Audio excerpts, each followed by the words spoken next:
I'm just going to move it, ain't I? Good idea. Well, what about this? Done now, mate.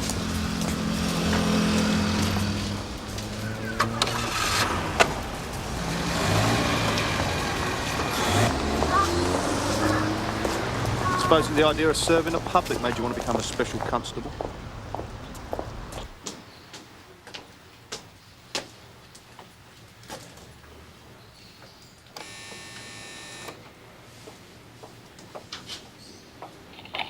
Hello? Mr. Thomas? Yes? Police.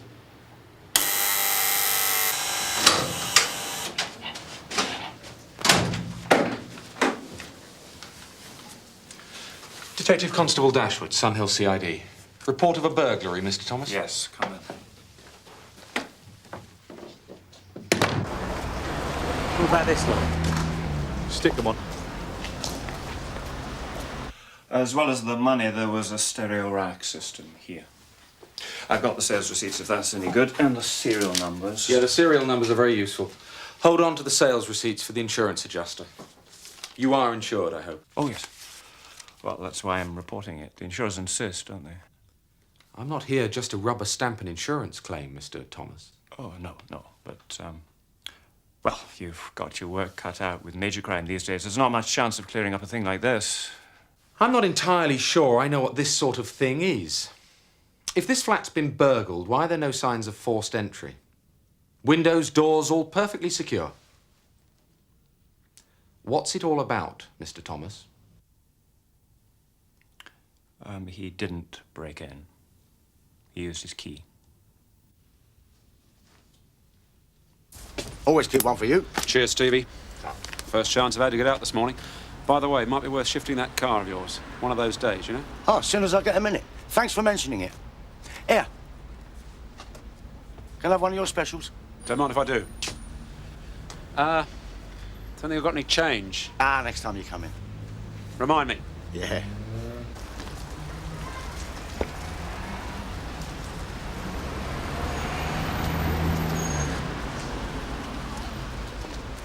Right, you can scrub that. Sarge? The owner of the vehicle's been notified. He's just about to move it. It's done now. Show us. Yeah, well, just scrub it out. If you get any comeback, say you started to make it out and realised you'd made an error. But he has committed the offence, Sarge. Yeah, it's been dealt with informally, like I told you. Right, carry on.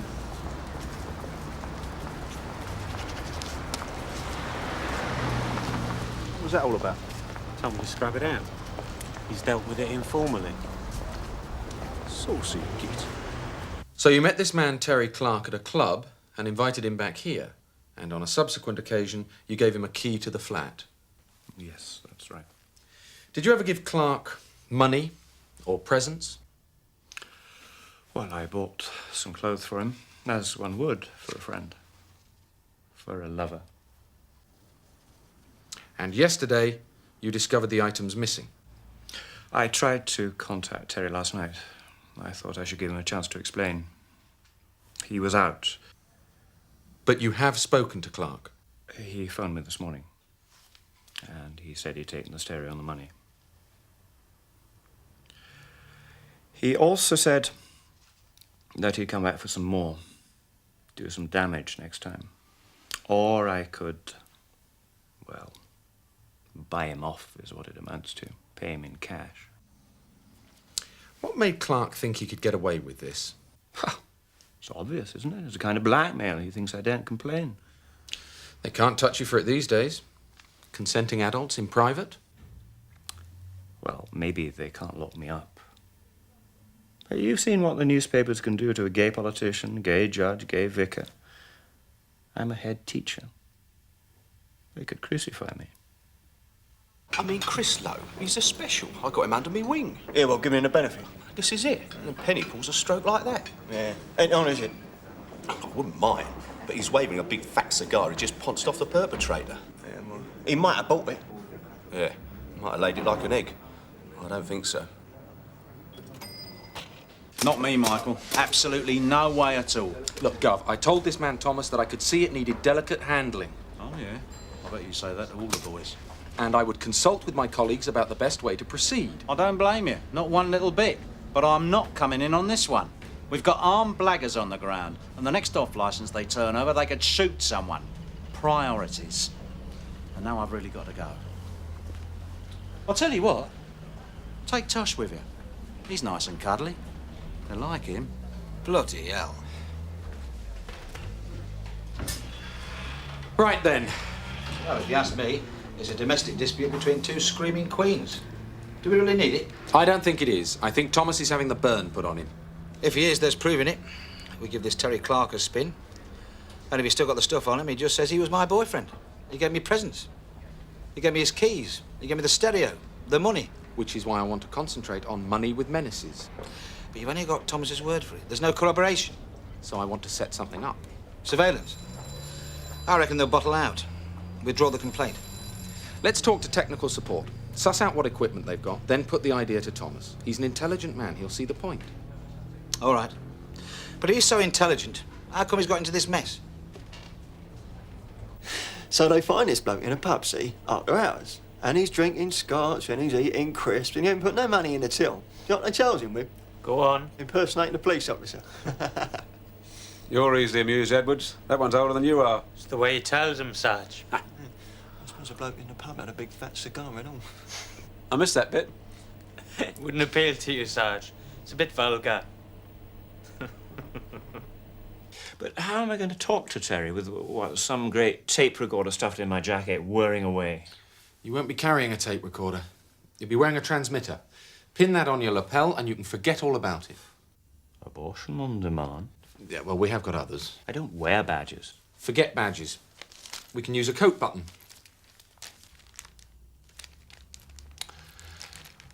So, I'm there on my own with the transmitter. And Terry, he's capable of violence, you know. You wouldn't be alone. We'd have officers watching over you. If you get us the goods on Clark, we'll throw the book at him. And we'll give you all the backup you need. But it's your decision.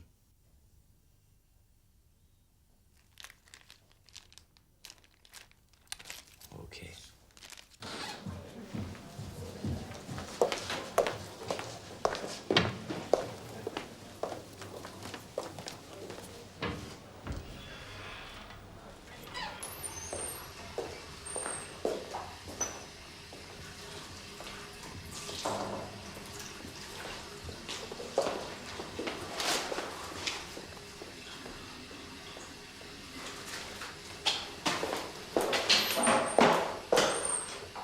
The trick is you've got to get the evidence we want without seeming to probe for it.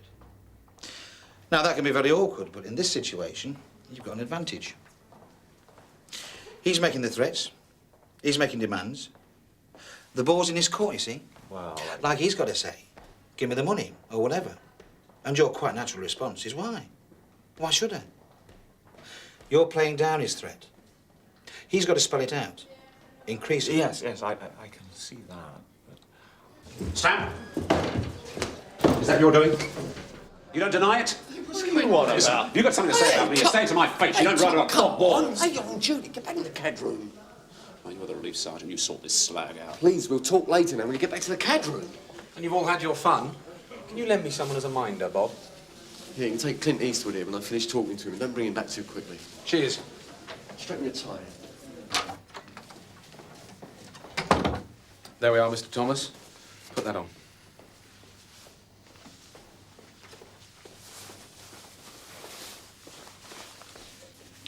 Just try and forget it's there. Are we all set? Sure. Yeah, that should do nicely. Right. CID want you in civvies now. You better get on with it. We'll have words later.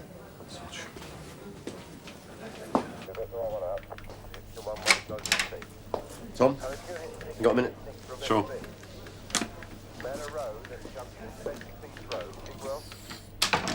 I don't know what Stamp told you, but that boy needs taking down a peg or two. Not out here, eh, Tom?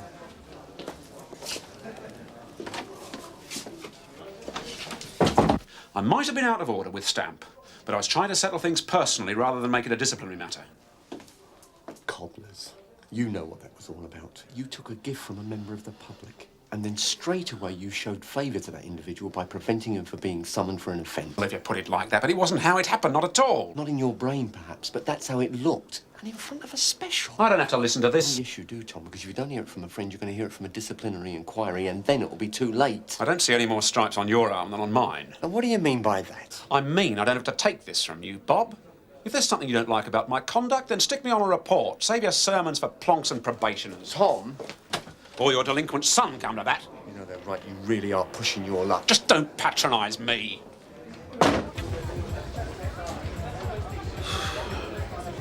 There you go, Nick. Tom. Sounds like Tom Penny was well out of order. But you got to roll with the punches in this game. Well, this place is so busy lunchtimes.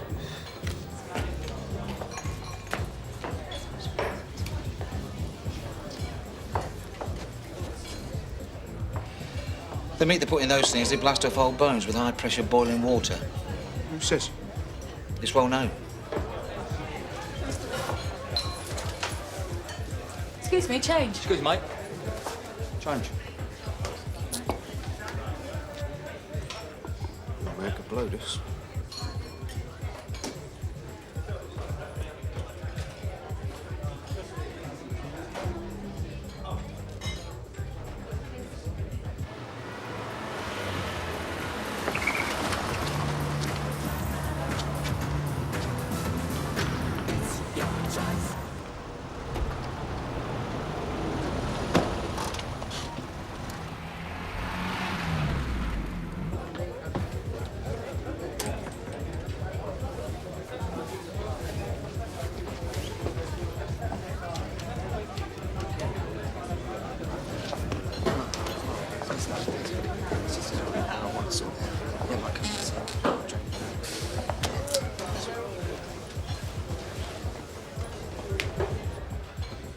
Truth.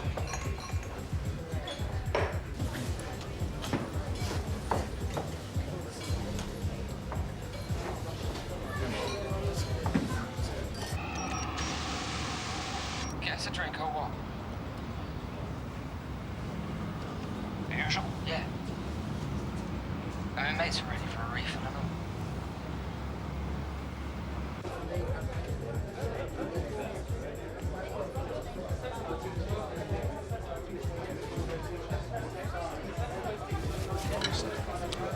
If it comes to a rook, what do you reckon?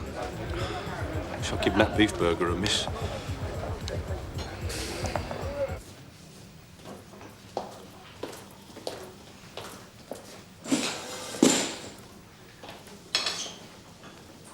Right, Tom. We can't leave things like this. We've got to clear the air.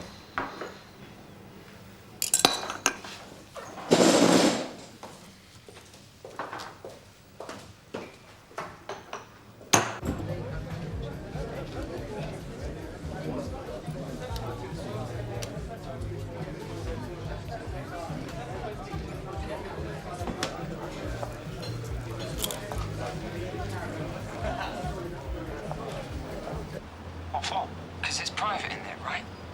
Come on, you pots.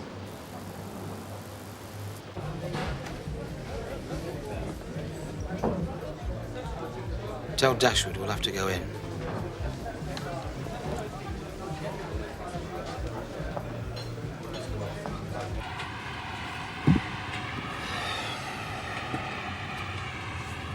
What the hell are you doing here? They're taking him into the bog. Tosh reckon... Did you bring the money or what? Oh, you've taken £100.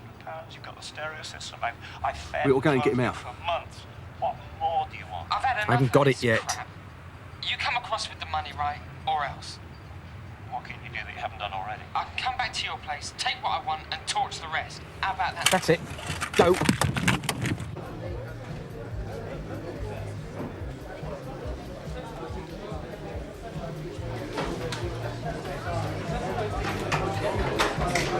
Go on in, Tosh.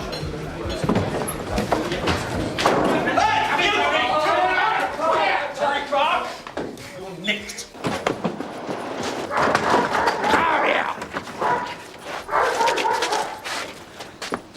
Better get a van for this lot. Right, outside. I ain't done nothing. You want to nick him? He's in charge of little kids. Move! Oh, go on. Get us!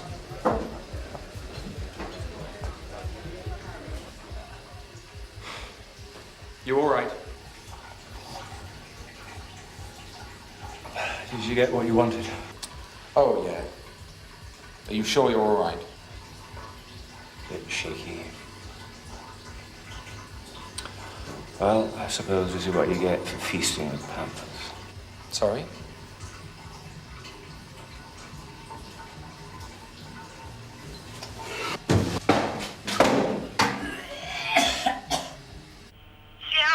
Sierra Oscar from 643. Yeah, go ahead, June. Show me back on watch, Taff. I checked the basement area of the flats. Nobody there, just a load of dog ends. Some old tow rag having a crafty smoke. They're at it everywhere. What's that supposed to mean? What I said, Sarge. Yes. All right, carry on. You two got something to say? Pardon? No, Sarge. No, nothing, Sarge. Oh, dumb insolence time, is it? You make me laugh. You think I don't know what goes on round here? All the little rumours, the little snide remarks, the scribbling on bog walls. You forget how long I've been in the job. I'm one step ahead. You can pass that message round. Nothing to say, eh? No schoolgirl giggling? Not funny, is it? Hollis? Eh?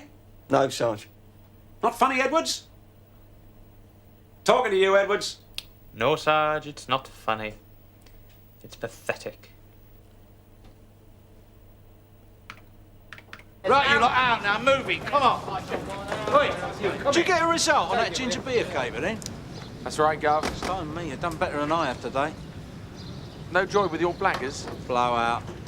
You finished my PC? Yes, thanks, Sarge. Came in very handy. Yeah, they have their uses. Right, Tony, time for our little chat, eh?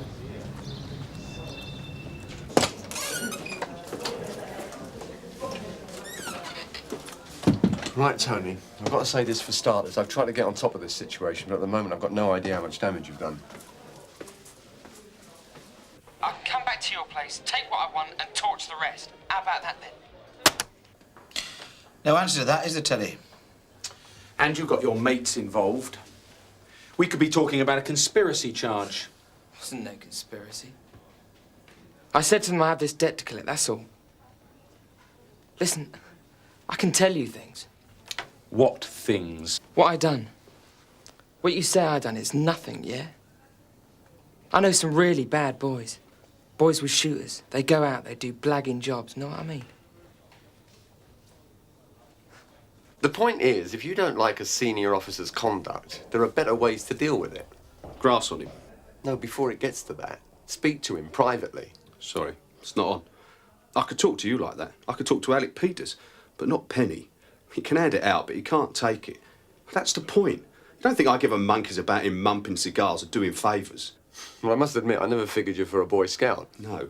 What I won't wear is him using his stripes to make me look a prat in front of a new special. Yes, but what you have to understand is whether you like it or not, you have got to work with the man. Yeah, it's not just down to me, though, is it? Burglary, theft, money with menaces. That's a load of crap. You can't prove it. Leave it out, Terence. This isn't an interview. This is just you and me talking. So what you got to tell me about armed blaggers? Yeah? Well, what's it worth? Put it this way. If you demonstrate a sincere willingness to assist us with our inquiries into this and other matters, we'll bear it in mind in our advice to the Crown Prosecution Service. Yeah. If, on the other hand, you prat us about, you'll find yourself playing leapfrog with lifers and praying for a vaccine. Just as long as Burnside doesn't pull one of his strokes. Yeah, that little slag Clark needs to do serious time. Half day again, Tom. Tom, we've got to talk. Tom, we're going across the road. I'm going to buy you a drink. We've got to get things said. Enough's been said. More than enough. No, if we don't get this sorted, discipline in this nick is going Discipline means nothing in this nick. Those prats, those cretins, they're treating me like... Yes, I know. And it's all wrong. Yeah. So we've got to talk about it. Your man Clark. He came across with names and addresses. I think it's kosher. Hoping to nick him early tomorrow morning. What's in it for Clark? Yeah. Magic. Listen, the briefing will be here at Sun Hill. Cheers. Got the TSG booked. You two in on this one? What's Terry Clark getting out of it, Gov? We're dropping the burglary and theft charges. You're joking. But he's put his hands up to money with menaces. We promised Thomas that we'd put Clark in the bin and throw away the key. That's why he cooperated. He hated setting Clark up. It scared him and it gutted him. And he went through with it. We owe him, Gov. Yeah, no, listen. Clark is only going to get a couple of months. Now, how am I going to tell Thomas that? Will you shut up and listen? Now, the burglary and theft charges are dead iffy, and you both know it. Clark was prepared to go the distance on those, force your man Thomas into the witness box and drag him through the dirt. And I think he'd have walked. Insufficient evidence. Now he's confessed to money with menaces, which means your man won't have to get up in court. We've done the best we can for him. If I hear any more about this, I'm going to think you're both behind with the rent. So, can we talk about pulling armed blaggers? We'll bang a few PC's heads together if that's what it takes, but we can't just do that. You've got to recognise you're out of order, Tom. If you pull another stunt like we did this morning, it'll go all pear-shaped again.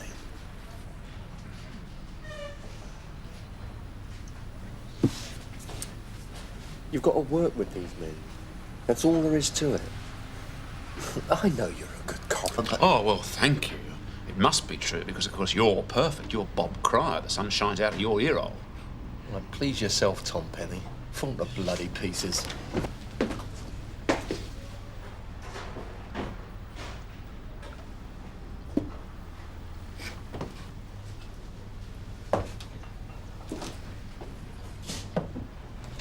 Same again, love. I'll make it a scotch, please. Okay. Do you want one of your specials? Yeah.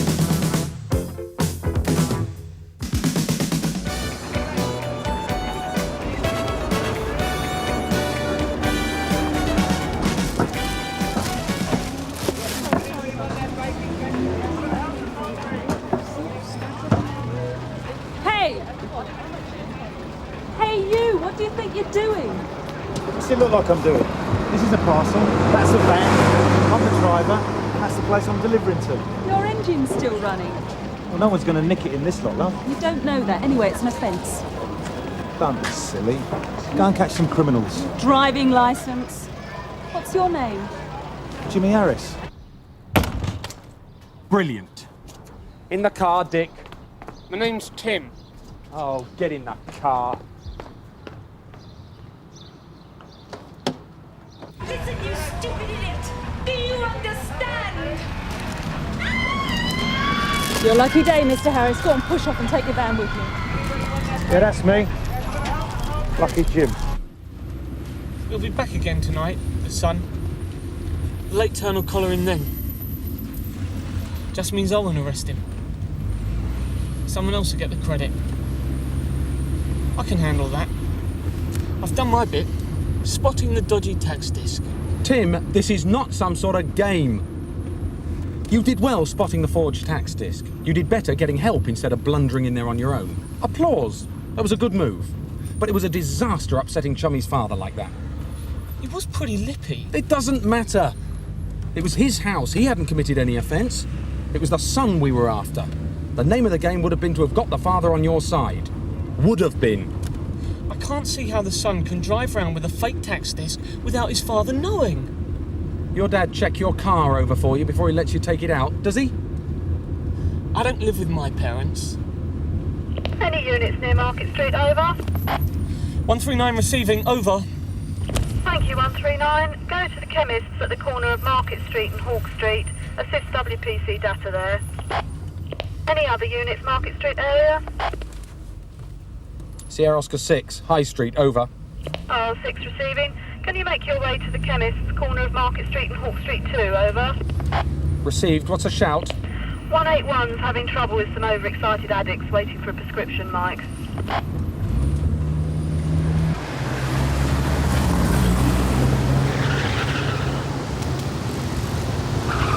Where's the fire? Dodgy things, drug addicts. Get them in the wrong way on the wrong day, and they'll have the strength of 10 men. Too much even for a super copper like you to handle, Timmy.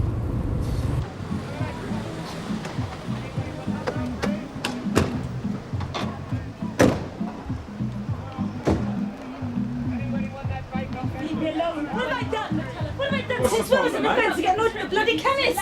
You might be able to get... No, leave her alone. Calm down. Come on. It's what I say about the 36B. You wait for hours and they all come along together.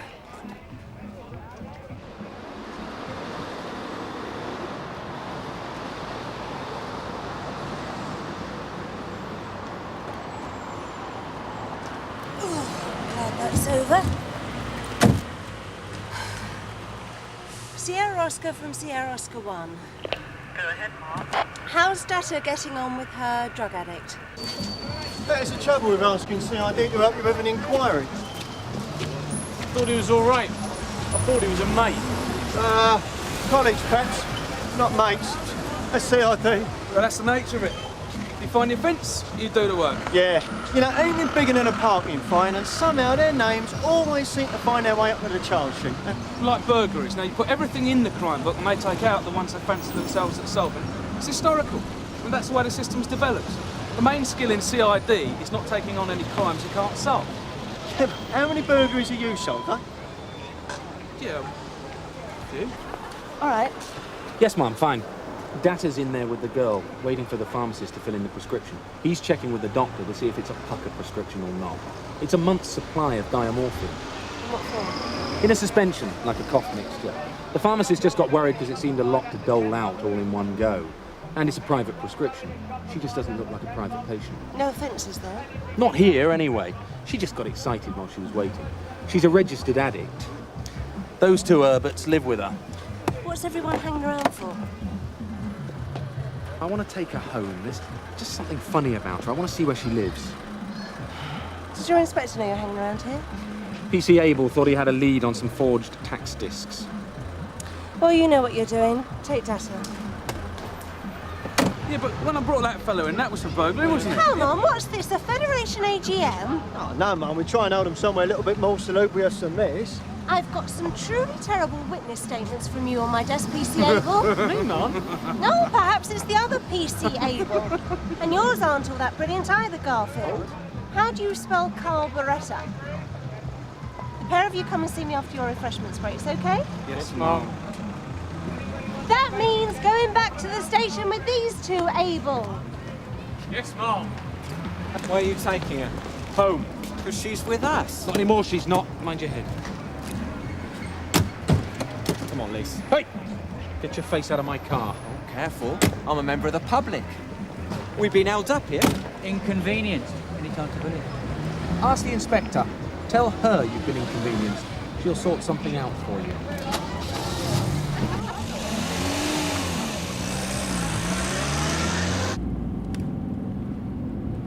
Excuse me for saying, but you don't look like the type of person who usually goes to a private doctor, miss. It's my family doctor. My family pays. Nice of them. They must be well briefed. My father works for the government. I'm sorry. I didn't mean to pry.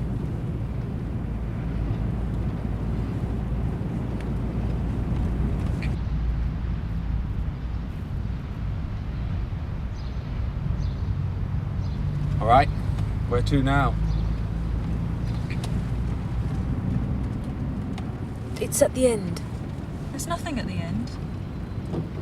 The Arches. You live in Cardboard City? Yes, that's right. I live in one of those boxes down there. My father works for the government. My boyfriend doesn't know what day it is. And I get a monthly supply of diamorphine from my parents' private physician. Satisfied? Can I get out now? Why can't you go somewhere cleaner? Because I haven't got a job and I haven't got any money. Please don't drive me all the way there. Can't your family help you? Surely they don't want you to live like this. I haven't seen my family for years. They're not the sort of people who want a heroin addict for a daughter. Who does? It's not locked, Lisa.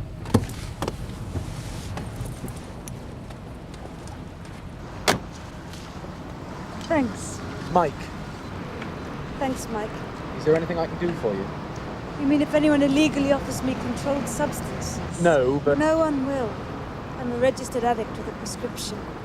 There's nothing I can inform you about. Your mate's got well-off families sending them to posh doctors. What I'm saying is give me a call if you need to.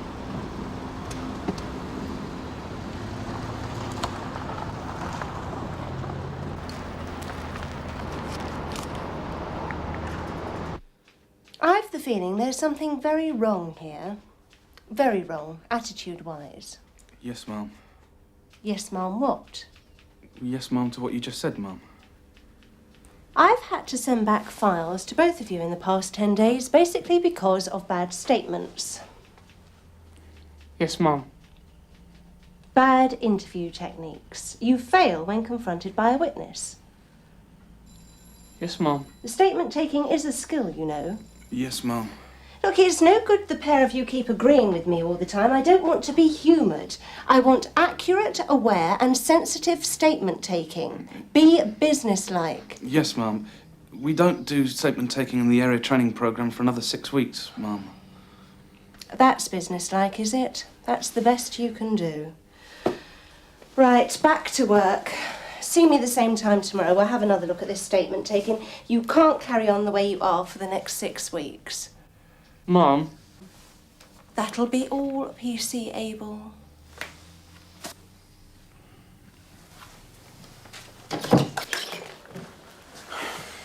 That's the third time today. I didn't join the job to be nagged by women. Yeah, well, they're emotional creatures. She's overreacting to commanding men. It's a well-known thing. Come on, you lads. No kidding on the job. He was just telling me his PIN number, sir. Like blood brothers?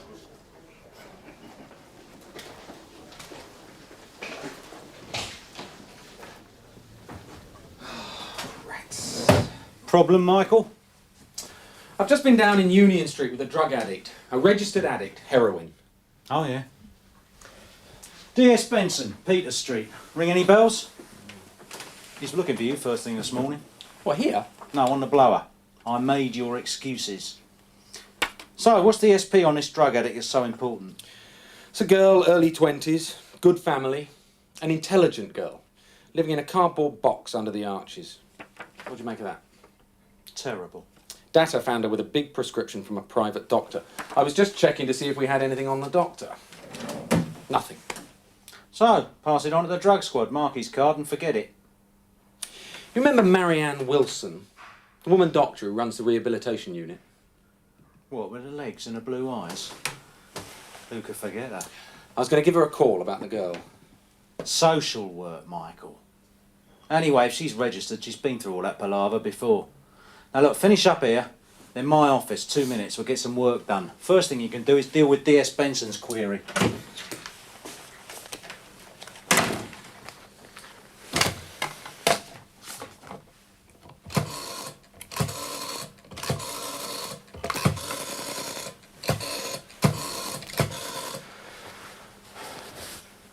Yeah, can I speak to Dr. Wilson, please? It's Mike Dashwood.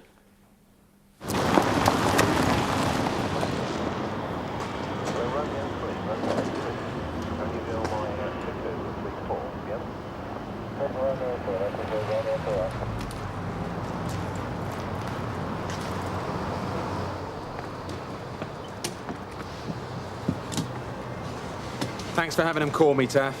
It was Data. She's over there.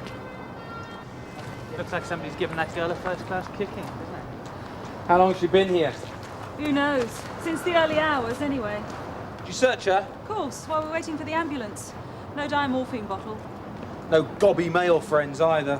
Oh, I don't think it would have been them, Mike. Whoever kicked her in nearly killed her. Those two didn't have to. She'd have given it to her friends. Still no syrup, eh? Will you and Edwards tear this place apart? I'm going to go and have a word with that lot. What do you expect us to find? I don't expect you to find anything. I'd like you to look, please, for a diamorphine prescription. Brown bottle, looks like cough mixture. I know I'm...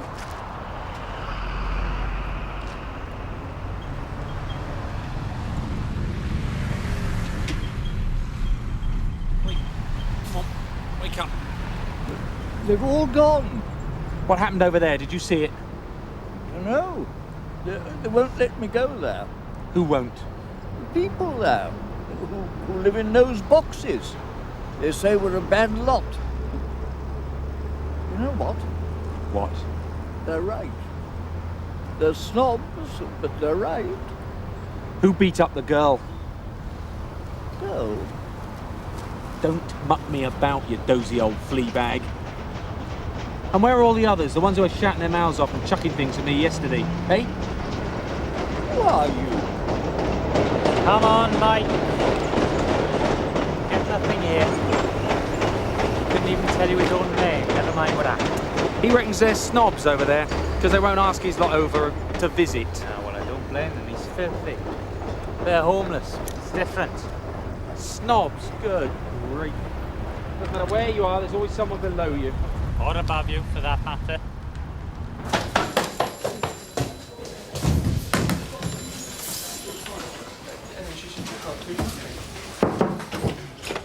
Oh, sorry.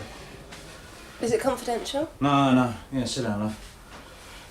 Look, why has Edwards put an attempted murder down in a crime book?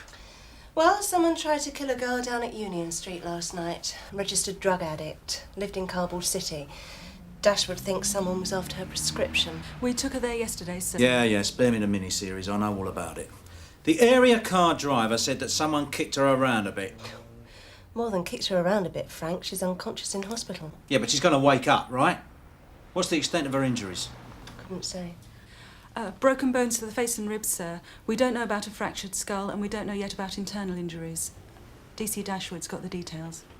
Look, these always go down in the book as GBHs. Your people know we put them down as GBHs. We don't want the crime book stuff with too many unsolved attempted murders, do we? No, Dashwood's already on it. He asked Edwards to write it down as an attempted murder. Yeah, well, he's not due in till 10.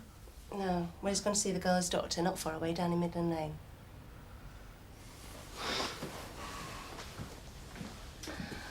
Right, come on then. Now, we have got 15 minutes and you are going to act. Act, Mum? Act, yes. Now, yesterday you were both at WPC Data's incident in Hawk Street at the chemist, yes? Yes, Mum. Well, I want you to interview her as if she were a witness. PC Abel, you have got 3 minutes to get the basics of a statement from WPC Data. Yes, Mum. 2 minutes, 50 seconds.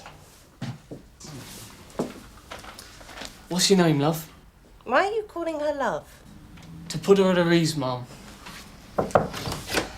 Sorry, Mum. There's a gas main going on the Fortescue estate. The gas board wants to clear the estate. We need all the bodies we can get down there. I haven't finished with you two yet. I want you back here as soon as this is finished.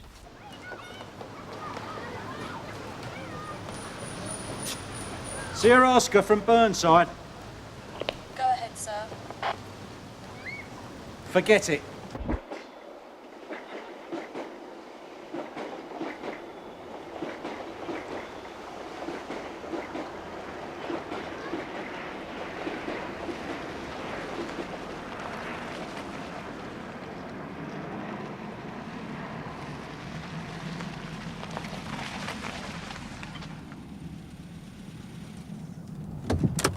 No, not you. Why not? You're far too excited about all this. No, I'm not. Yes, you are. I'm just doing my job. Listen, who had this put down in the crime book as an attempted murder?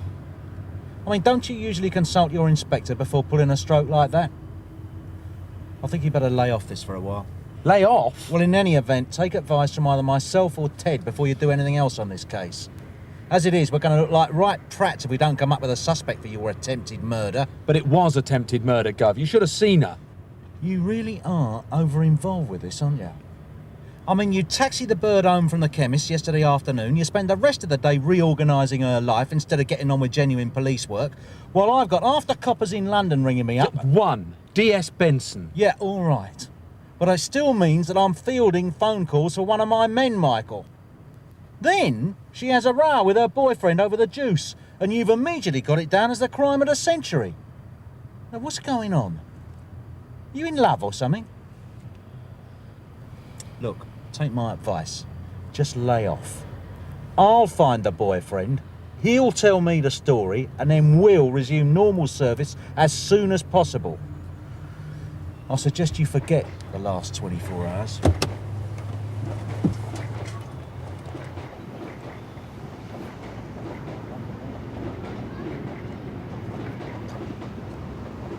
Good morning, gentlemen. Can any of you lads tell me where the inhabitants of the cardboard city take their morning tea? Freddy's. What, Freddy's Cafe? Thank you kindly.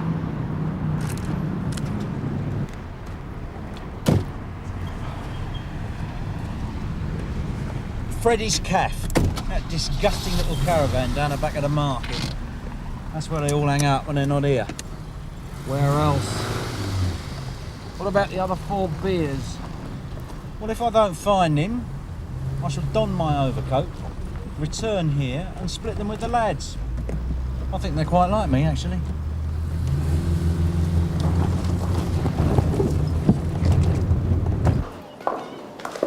Is that it on your side now? Yes, Mum.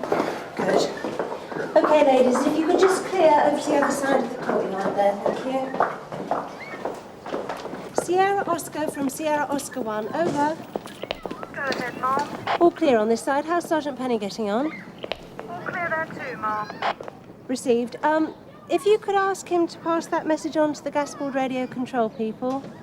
Will do, Mom. Right. I want you to go back to the station in PC Edwards, Panda, take an early break, and report to me in 45 minutes.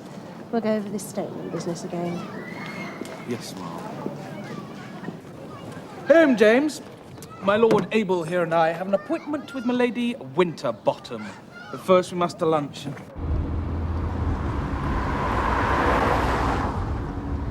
If you want to see a story from somebody else's point of view, which after all is what taking a statement's all about, isn't it? Teasing somebody else's point of view out of them, then you're going to have to use a bit of imagination. And despite the sort of line that you're going to get from all the old sweats at Sun Hill, that means not allowing yourselves to become desensitized. So, if you want to take a statement from anybody that makes any kind of sense, well, all right, you've got to keep your eye on all the relevant facts and all the relevant bits of law. But most of all, you've got to keep your eye on the fact that the story the person tells you means something to that person.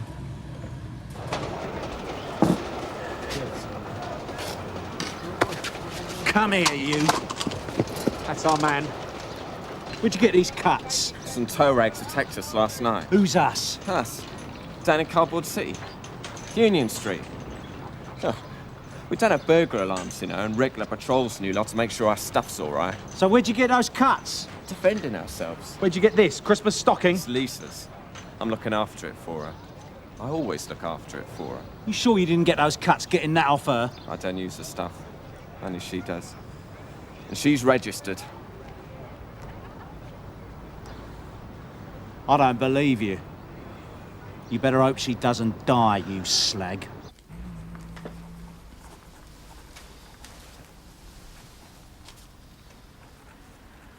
One C, 2 S's.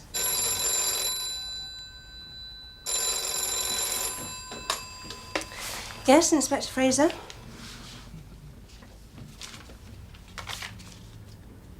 Definitely 3.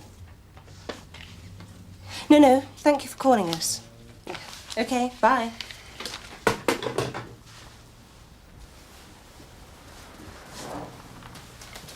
Keep with it. I wonder what that was all about. That was the blood bank, asking her if she wouldn't mind spending tonight roosting on her perch.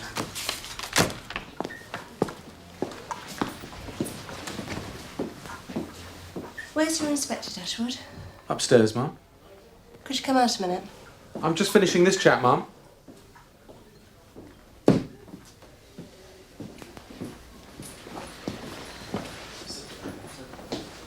She's awake, Mike. Lucky him, I'll go and tell him. She said they were attacked by 3 young men.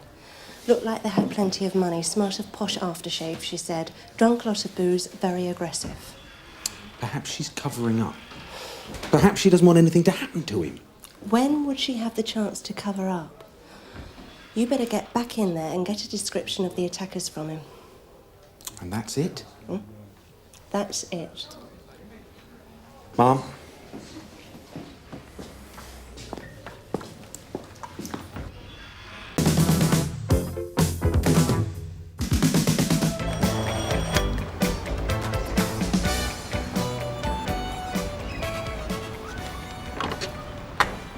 Hello, Francis Edwards. Ian Mills, welfare officer. Pleased to meet you. Come on in. Right. You're early. Must be keen. Not really. I just didn't know how long it would take to get here. Can I ask you to wait just a couple of minutes when I finish my previous appointment? Yeah, sure. So, I won't keep you long. Make yourself comfortable.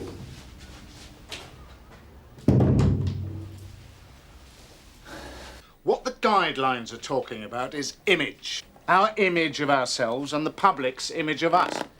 The way we dress, the way we speak to people, stamp. Politeness and compassion are in, abrasiveness and lack of courtesy are out, right? Absolutely, sir, yeah. The way we live in the station. That rat's nest you call a locker room. But just take a leaf out of Cat's book in here. A place for everything and everything in its place. Except this floorboard. Get maintenance to fix it, Inspector. Yes, sir. Now let's start being aware of what we're trying to do and be. And how well we match up to what the outside world expects. Little things mean a lot. So let's all try and make that little extra effort. What is it, Martella? Sorry, sir, I've got a ladder in my tights. Efficient service with a smile. That's what Joe Public wants. And that's what I want, too. Carry on. Oh, sir? Yes. Sir, I was wondering, I'm on 3B this afternoon. Would it be possible to take out a push bike? Only Sure.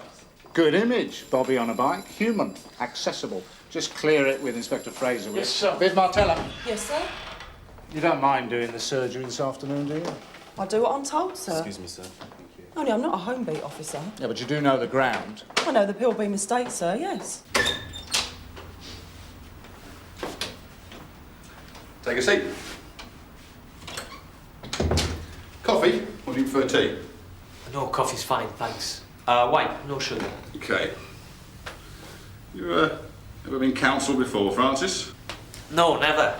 Well, it's totally confidential if you've got any lingering worries about that. Nobody's going to know about it unless you tell them.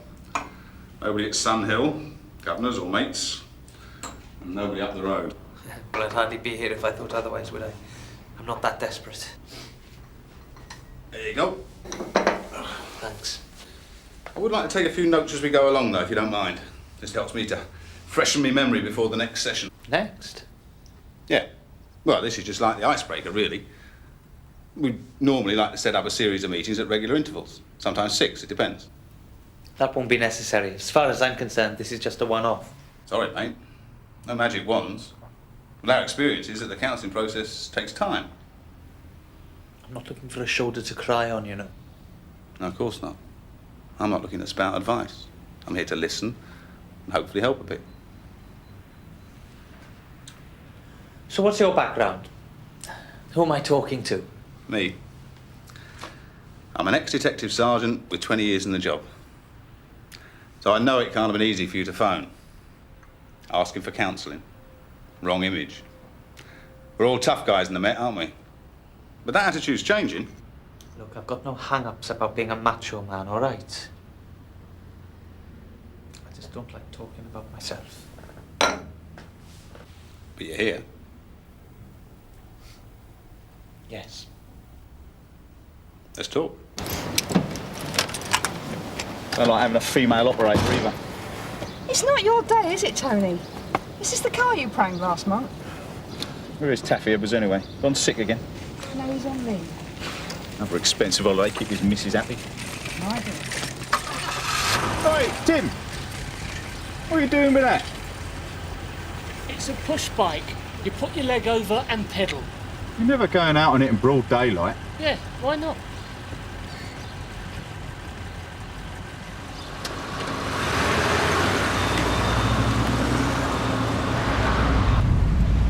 Now remember then, no wheelers in the play park. And if we come up against anything a bit quick, I'll give you a shout.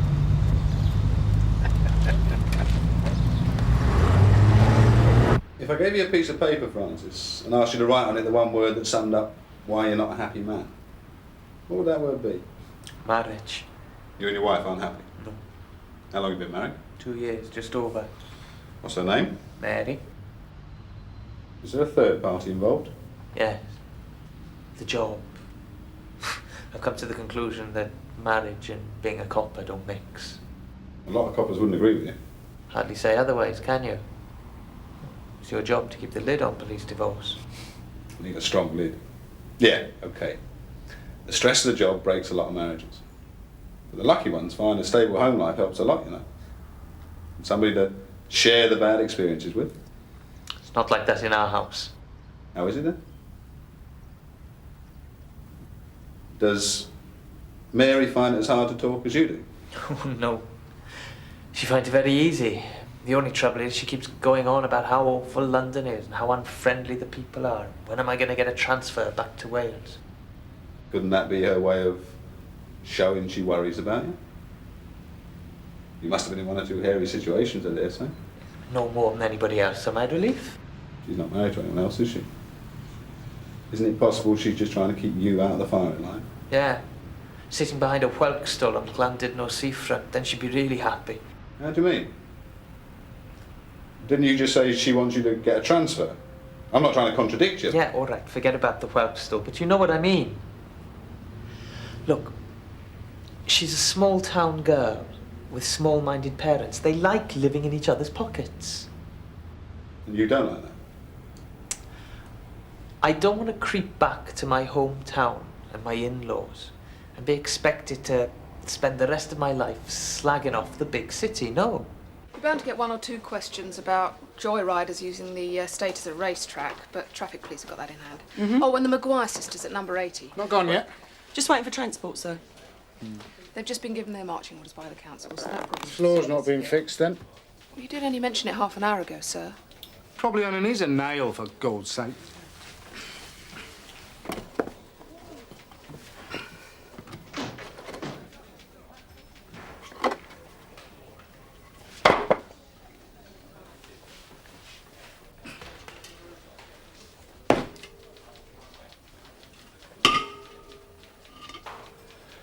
Not yours, by any chance, Martella? Oh, no, sir. I only drink gin. I don't know, really. So long ago. I suppose I came up here to escape, basically. From boredom, lack of money, lack of freedom. How long were you here on your own before you got married? About 3 years. Were you happy? Bachelor life in London suits a lot of young coppers. Did it suit you, do you think? Not really, no. Well, getting all tanked up and talking about sex in a loud voice, not really my scene. And since you got married, even less one of the lads, perhaps? Yeah, being the only married man on the relief, yes. So what you're basically trying to say is you've never really fitted in up here. I put a notice up in the canteen inviting the owners to claim. Hardly likely to elicit a response, is it, sir? Yeah, but I want them to know that I know. The rules say no alcohol on the premises. Well, I expect it'll be removed quite rapidly now. Yes, you're dead right it will. Because I'm going to find it. Yes, well, if you'll excuse me, I do have a GBH in the charge room.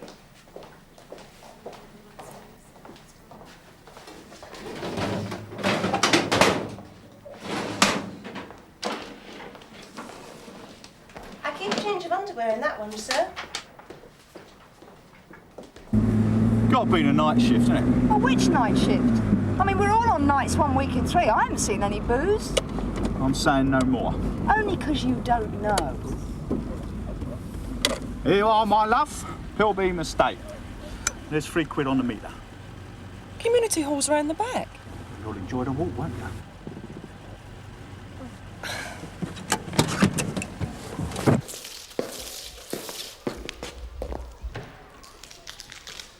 Excuse me. I'm here for the surgery. Dr. Shah don't come here no more. Everything's at the health centre. No, the police surgery. I'm here in case people on the estate have got any problems. Well, I've got one. This playgroup supposed to clear up after themselves and look. Well, It's all going on my docket. I'm not their unpaid slave. I'll just go over him and out your way.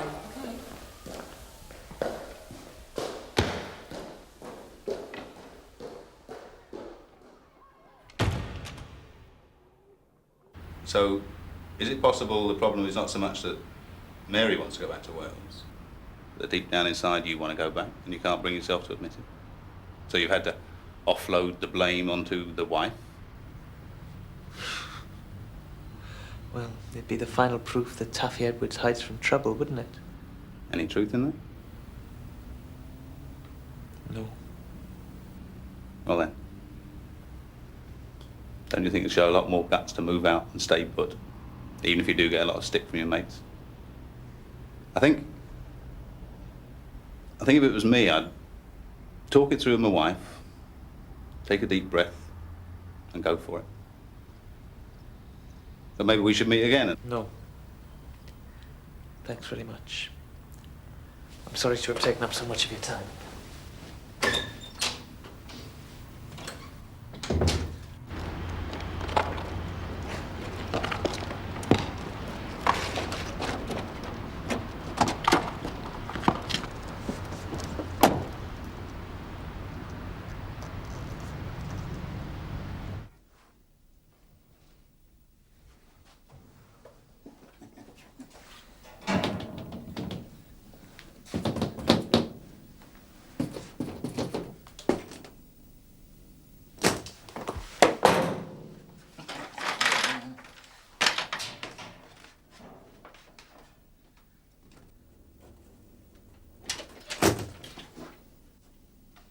You follow me around, Turnham?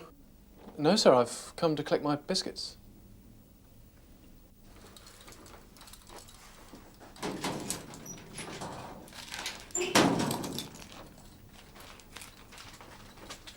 Door.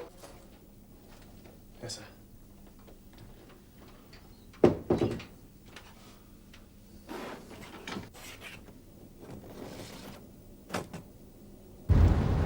Lovely, lovely. One for us. Excuse me, madam. You're not supposed to stop on the zigzags, you know. Sorry? You can't park there. Move or you're nicked. There's no more room. Watch my lips. I said move.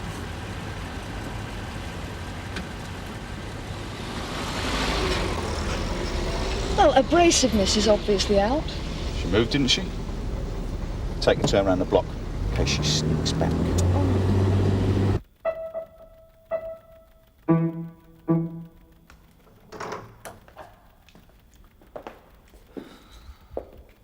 Sierra Oscar from 227, receiving, over.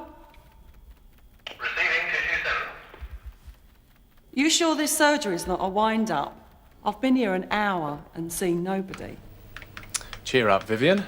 They also serve who only stand and wait. Yeah, but they don't half get bored doing it.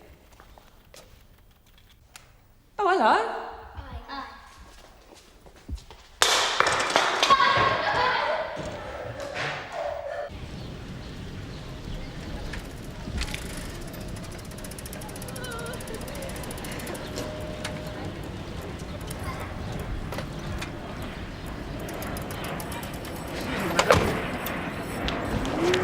Excuse me. Is that your car? No. The lights were on. Door wasn't locked, so I went in and turned them off. That's very good of you. It's definitely not your car. No, I told you. Would you wait a minute, please? Well, I haven't done nothing wrong. Sierra Oscar from 139 receiving, over. Go ahead, 139. I've got a blue Cortina Estate registration, Delta Sierra Romeo 584 Tango. Could you check it against details of the car used in the wages snatch yesterday in Chater Street? Will do. And I might need some transport, please. Look, it's not my car. I've never seen it before. Hello, Sergeant Gregg. Cadram here. Looks like we found your getaway car. Hello there. Call for assistance, Tim. What's the matter? Got a puncher? No, just a collar. I'll catch them, you send them back to the Nick.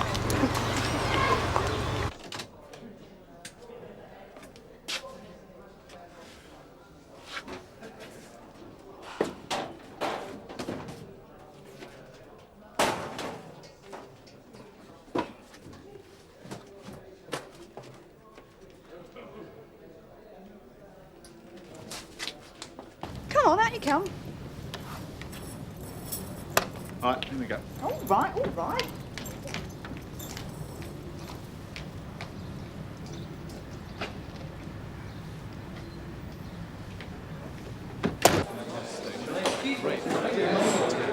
Cut down response times incredibly. Point being, if you're driving an area car, you depend on the operator being on the ball, don't you? I mean, you're watching the road. The operator's supposed to be looking for work. Get a stammer beside you, you've got no chance. I found this though, didn't I? You didn't. It's a Cortina ignition key. She'd stuffed it down our back seat. Tea, please, love. All right, Tony. What do you want, Martin? Didn't Fraser tell you? Me and Sam will be coming out with you after you've had your break. Sam? Me dog. In here, please.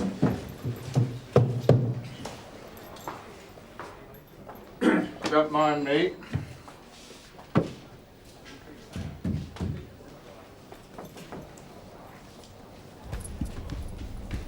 Carry on.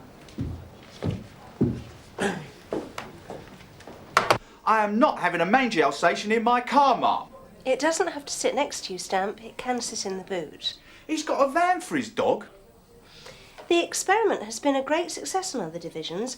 Instead of sitting in their van waiting for a call, the handlers travel in the area car so they're first on scene should an incident occur. Oh, you do like being first on scene, don't you? Well, of course. Go make friends with Sam, then.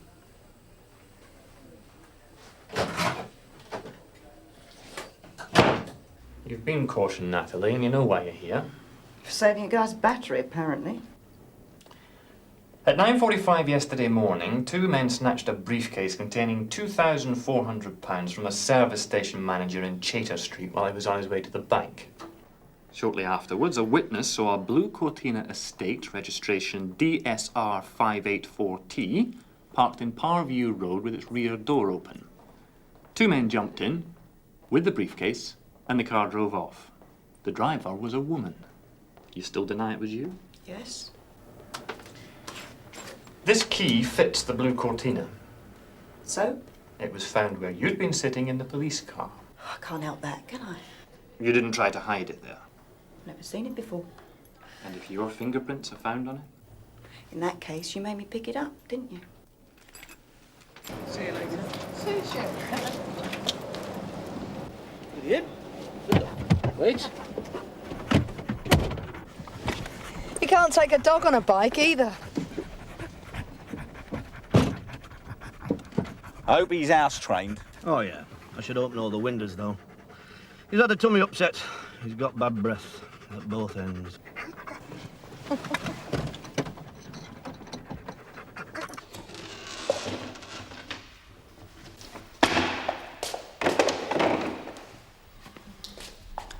Oh, hello, love.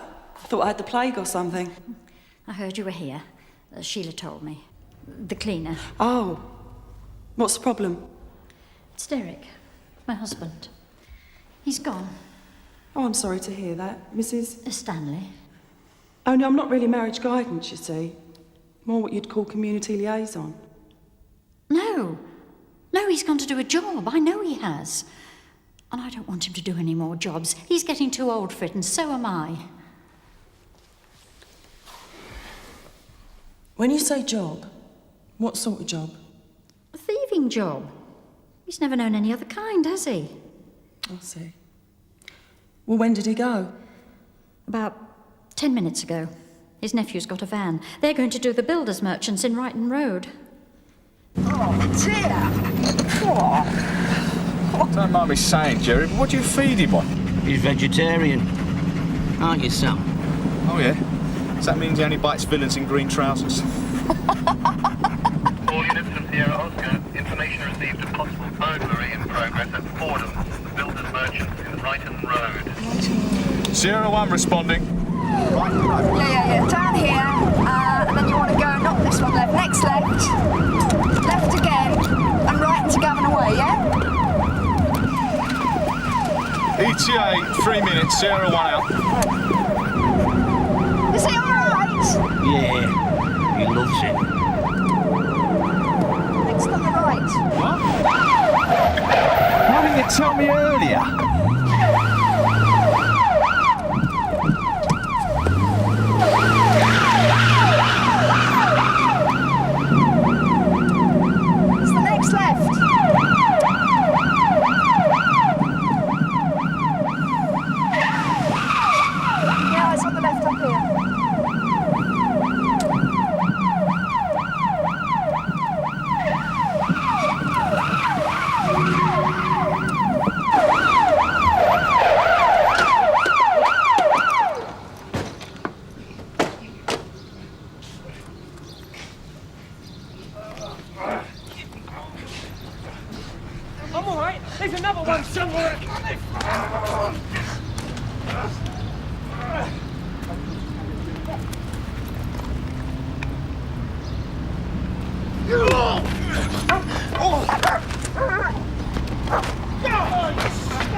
Again, keep off it. Stay there, the sun.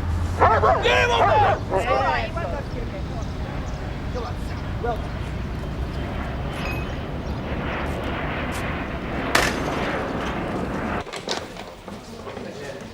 No home to go to, sir? You know something, Christine? I've been overlooking the obvious. Really, sir? That's not like you. What's the problem? You busy, Alec? Well, I'm on my break, just going to get me sandwiches. I'll come with you. In your locker, are they? Hope so, yeah. Look, will you just keep the noise down? Get off.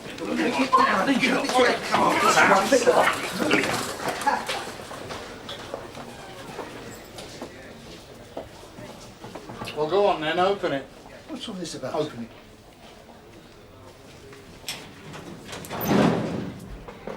Gordon Bennett. Oh, I've been fitted up, I deny all knowledge of this, sir. Yeah, well, you would say that, wouldn't you? You're a policeman. Get it off the premises, Alec. Now.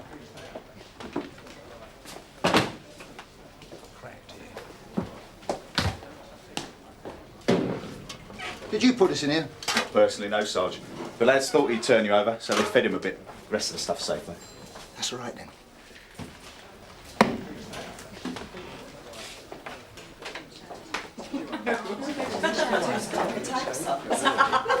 It is such a pony. Hey, you're a nice chap. No, I just wondered if anybody else wanted to come for a drink. Just put Mary on the train home to Wales. She's going house hunting. Oh? Not for a single bed flat, I hope. No, for a Welsh family retreat with room for a dog. Even kids. Good. I think you're doing the right thing, Taff. Yeah.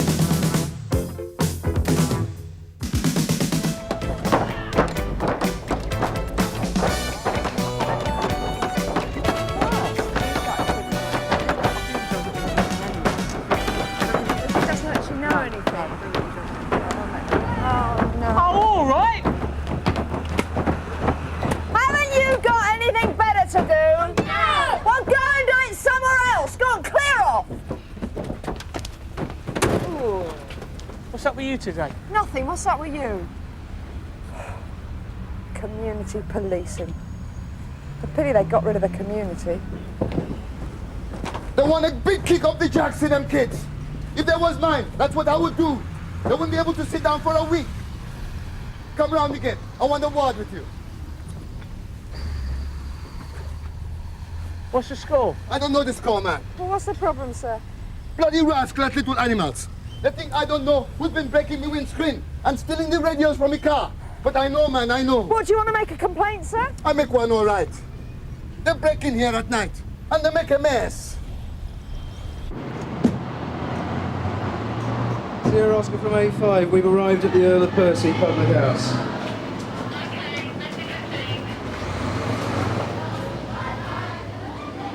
Mr. Kavanagh, having some trouble?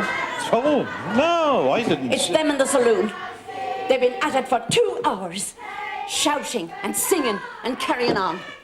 They've driven away our lunch trade. One of them's been sick in the toilet, and the language. Was it you that phoned for them? It was, and I want them to clear them out, as you won't do it. When will you ever learn, woman? This is a pub. I know what it is, you idiot. There's no excuse for people behaving like animals, especially women. Didn't you used to close at 3 o'clock? Yes, I mean, there's not much call for it in the afternoon, you know. Doesn't look like it, does it?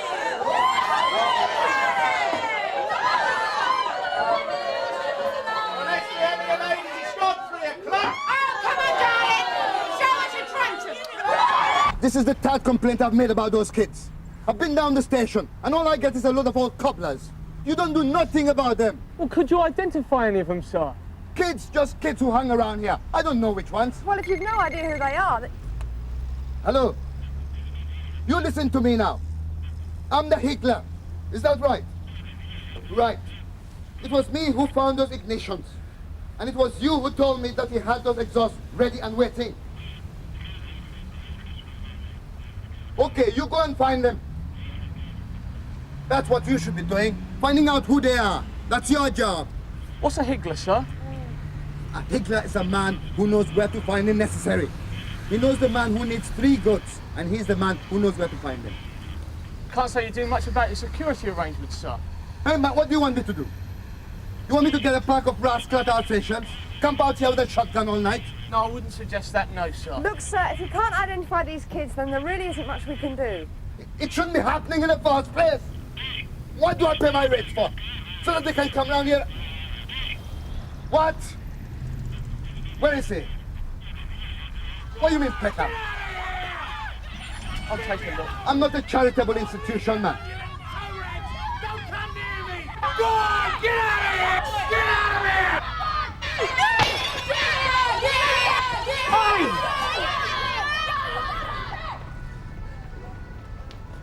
What's going on? There's a bloke in there throwing milk bottles at the kids. There shouldn't even be anyone there. Do you know who he is?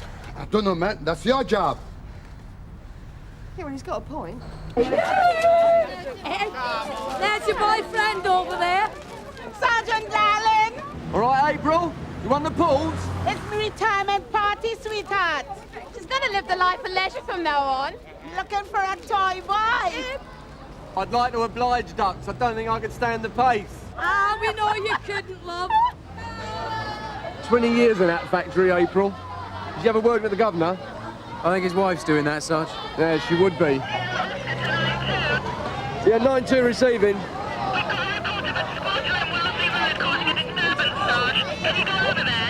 Yeah, all right, Narika, I'll deal with it. You'll be all right here?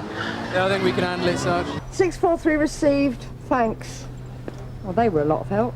What are we supposed to do? Wait till Sergeant Cryer gets here. Let's try and talk to him. Look, don't you listen. We're supposed to wait. Maybe he'll talk to us. Oh, go on then. What are you supposed to say to a letterbox? Oh. Come on, ladies, let's be having you. I'm going to tell him. I am. I'm going to tell him straight. If you won't tell him, I'm going to sort him out. A little less noise, please, ladies. He can't mean us. I used to be a lady, but I never had any fun. You're too gutless to tell him to his face. Come on, we're redundant. I'm going to tell him. Tell him. What do you want me to do? Throw everyone out who hasn't talked too much? You'd have to throw yourself out if that was the case. Ah, shut up. I'm sorry about the trouble. It won't happen again. Yeah, we believe you, Mr. Kavanagh. Must be nice to be able to get smashed at lunchtime once in a while. You should apply for CID. What happened? There's a squasher in number 22, Sarge. He was screaming, Sarge. When I got here, he was throwing milk bottles at the kids. They ran off. He went in, bolted the door. I tried to talk to him, Sarge. Well, did he say anything? Yeah. What did he say? I'd rather not repeat it, Sarge. Right, you go around the back and check the garden. I'll try and have a word with him. Right. But don't try and get in. Yes, Sarge.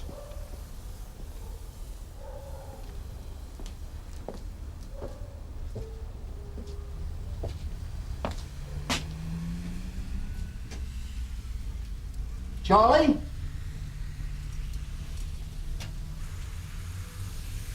Charlie, it's Bob Cryer.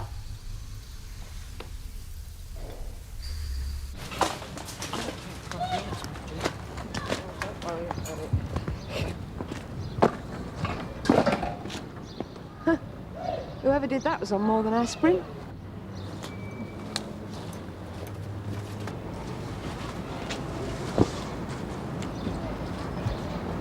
What do you expect to find in there? I won't know till I look, will I? Your bad mood's contagious.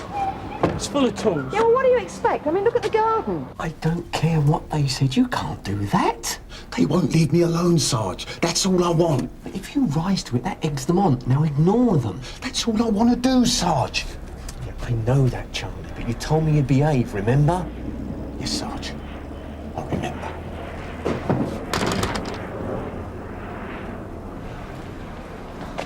He's been here a while, Sarge. Yeah? Yeah, he's been working on the garden. There's a picture out there.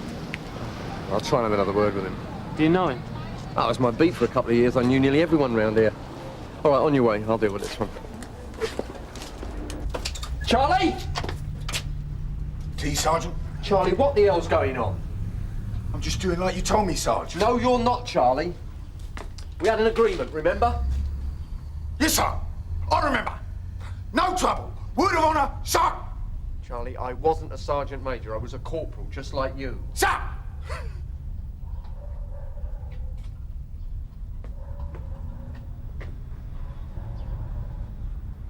Charlie. Sergeant.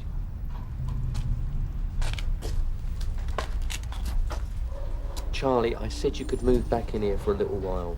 But sooner or later, you've got to move into that flat they've given you. This was just temporary. I know, Sarge. So what are you doing in the garden? This is my home. I was born here. I grew up here. They got no right to take it away from us. No right at all. Yes, they have. Now, it might not seem right in your eyes, but everyone had the choice of new accommodation. So did you. Do you remember the Warwick Arms on the corner? That old fat geezer. Charlie, you're gonna have to move on. You know that. I know, Sarge. Just a couple more weeks. No more trouble. Word of honour.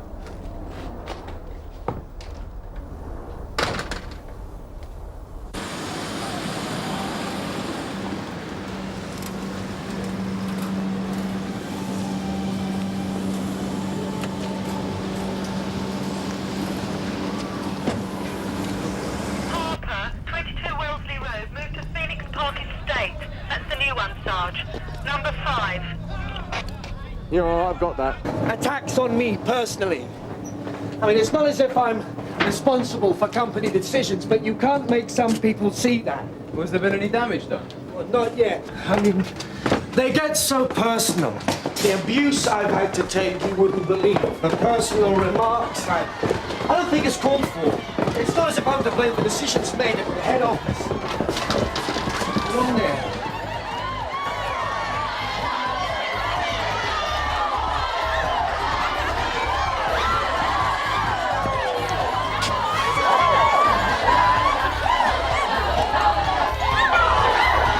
What do you want to do? Nick him or join him? Hello, Mrs. Harper. Yes? I wondered if I could have a word. Come in, I remember you. Wellesley Road.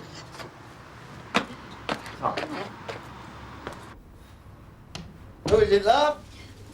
I remember your face, but I've forgotten your name. Cryer. Bob Cryer. Of course. Ted, it's PC Cryer from Wellesley Road. He's a sergeant now, love. Come to the lounge. Yes. Thank you. Sit down. Would you like some tea, Sergeant? Well, only if you're making some. No bother, won't take a minute. Go on, sit down. What's that? It's about your son, Charlie. What's he done? He's moved back into number 22. I thought they'd pulled it down. No, the development never got built in the end. So you didn't know he was there? I haven't seen him for months. He only came here once. He wanted to stay here, but we haven't got the room. I thought the council had re-housed him. Well, they did, but he didn't fancy it, so he moved back into the old house. But that was a couple of months ago. But he can't stay there. Of course he can't. Don't suppose he realises that, though, does he? He's a funny one. Can you dance on gypsy? No, look, just park out. Try and quiet. This is ridiculous. I'm going to get the manager. Smell I feel sorry for. Poor old man will get a job. And a little one. Hell, Lindsay, we've all been dropped in it, haven't we?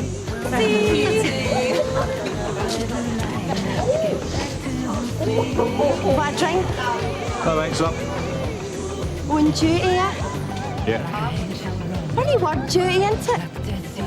They tell you what it means before you start the job. Listen, tell you what. Why don't you come here next month if you're off duty? You can can have a real party then. Why is that? Well, that's when we're getting already tired, darling.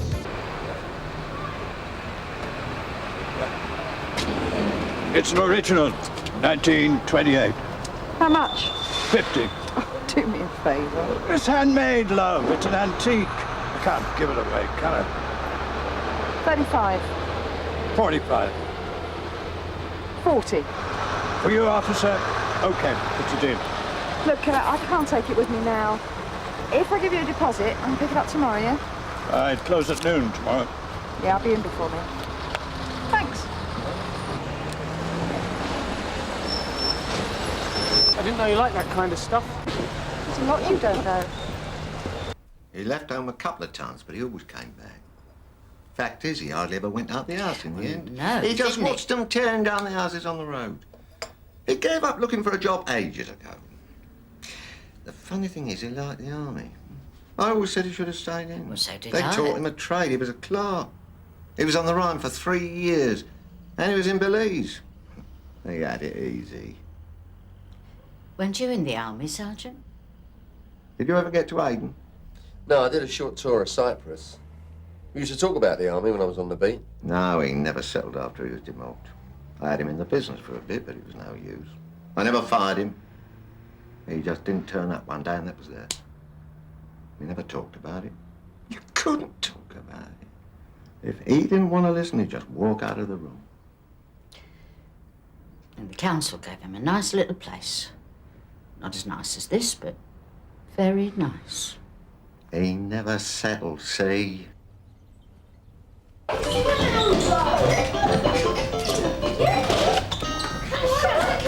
You on your own, Vi? Go inside the bookmakers. Tea. Yes, right, no rush, fine. They're at Wellesley Road. Here, leave it out! You leave it out! Don't you talk like that to me. How old are you?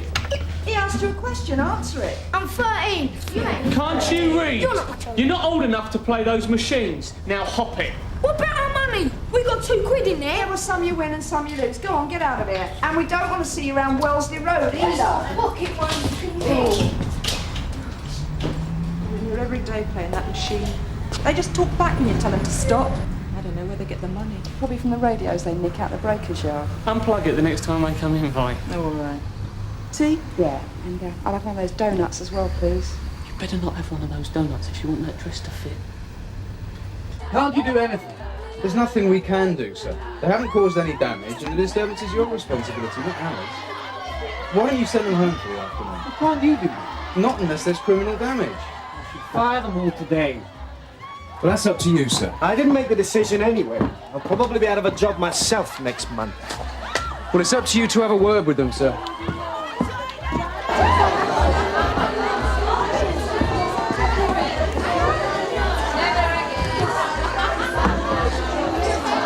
Ladies!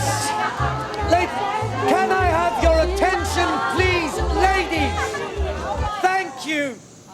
I have been advised by the police that in the interest of safety, to avoid accidents, that all operations for the rest of the afternoon are suspended.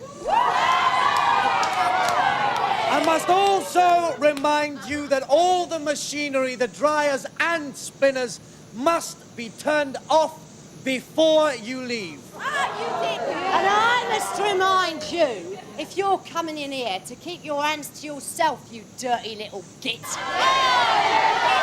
Ladies, I don't...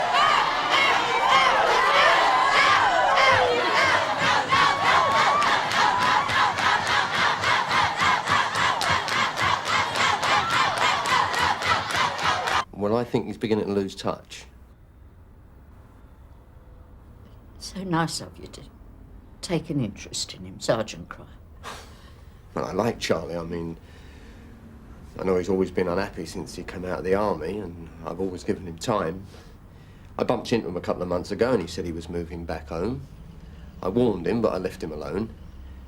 And we had an agreement. I said he could stay there, providing he didn't cause any trouble. What's he done? Oh, well, it's nothing serious. I mean, it's just a bit of fuss with some kids. But sooner or later, he's going to draw attention to himself. And I want him to move on before he gets evicted or arrested. You see, I've been turning a blind eye. Now, I tried to talk to him today, but I couldn't get through to him. And I wondered if you'd go over there and have a word with him. We haven't been able to get through to him for years, Sergeant. We're settled in here now. We don't want no more aggravation. The council will sort him out, won't they? Oh, we can't do nothing with him. Never could.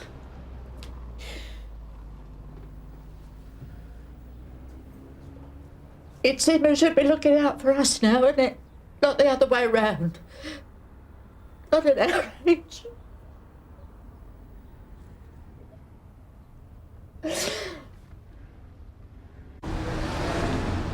Excuse me, can you tell me... Yes, Oscar. Serious disturbance at Wellesley Road. A squatter has abducted a young boy. Sierra Oscar 139 received. We're on our way.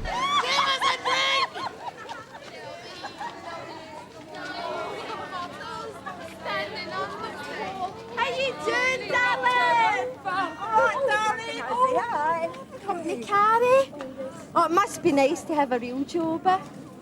Come on, you. Feel well. Look, it's partly down to you. He's in this mess in the first place. Oh, just quit. Hey, Go on, I'm 3 more sledgehammers at the yard. Why don't you just break the door down, man? Did you make the report? I did. What happened? It's them kids again. They've been bothering him for weeks. He had enough. He caught one of them. What time was this? About half an hour. Sierra Oscar from 85, are you receiving over? Go ahead, Ken. Yeah, we're at Wellesley Road. The boy was abducted about half an hour ago. Is there any backup coming? Phone's on the way. Okay, well, wait. Backup's on its way, Sarge. Good. Sarge, shall we go round the back? Yeah, but stay out of sight. And Tony, if the van turns up, hold it off, yeah? I'm going to have another word with him. Charlie, it's Bob Cryer. Open the door. Sarge? Come on, Charlie, open the door. Harper, open this damn door! That's an order! Right, now that's it, Charlie. I'm sorry, Sarge. What have you done with this kid? Where's the boy, damn it? Nothing. I haven't touched him, Sarge. Where is he? He's in here. Go on, then, after you. They broke in while I was out. They were trespassing, Sarge. So you idiot. His name's Terry. Are you all right, Terry? Didn't do nothing. You tell the sergeant what you were doing. Go Don't on. hear any more from you. Now just go and sit down and stay there until I come back for you. Now, you all right, kid? Yeah? Come on, let's go. All right, son. Charlie's a nice man. Yeah, all right, all right. He says he's all right, but I think you ought to get him over to the hospital, get him checked out. All right, Ellis. Yeah, all right. Story, Sarge. Where's the bloke? He's still in there. I'm going to try and get him out now, all right? Yeah.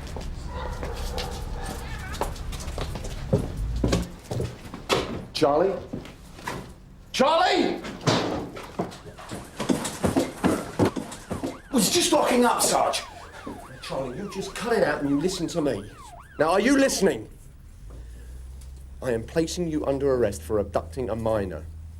You do not have to say anything if you do not wish to, but anything you say may be used in evidence. Do you understand? Permission to get a few things before we go, sir. Make it quick.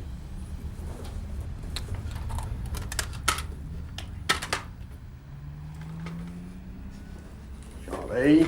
Permission to get a bag from the kitchen, sir.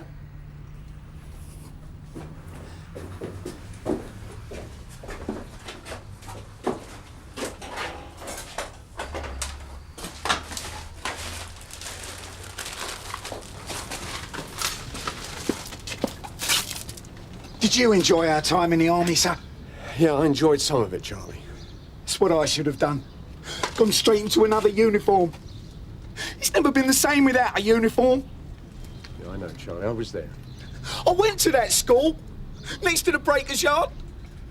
Do you remember that fat geezer who ran the Warwick Arms? You and he never hit it off, did you? Whatever happened to him? Charlie, they all moved on. Come on, mate. OK, Sarge.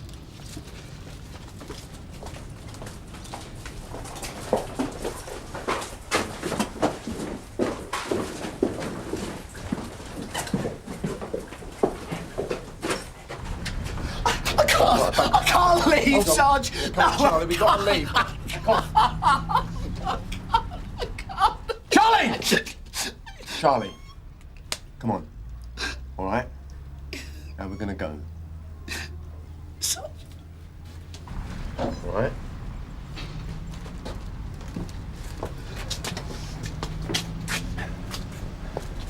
He's been cautioned. Right, come on.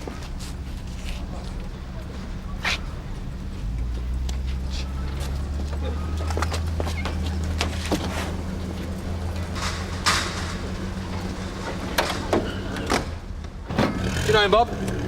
Yeah, from years ago. Looks like we've done him a favour. Yeah. Oh, favours.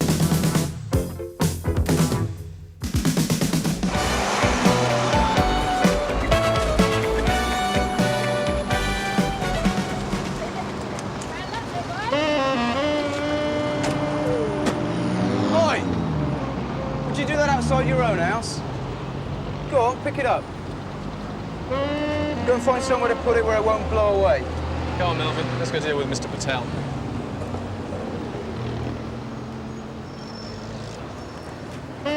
One at a time, please. Now, put everything down until I have finished with these two police officers. Right, everybody out of here for 5 minutes. Come on.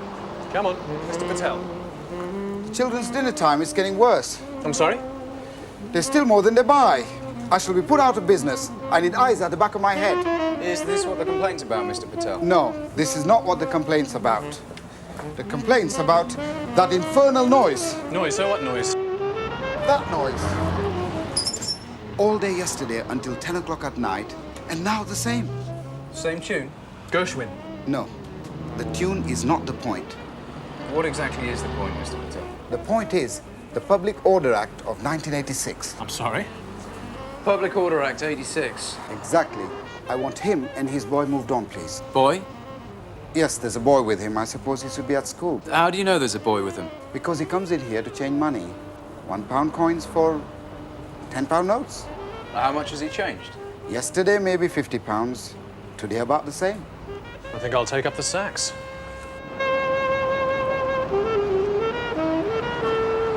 I'd pay someone to play music like that outside my house.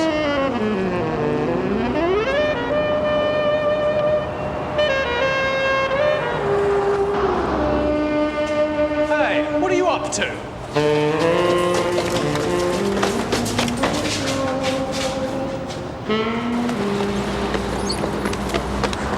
Oh, excuse me.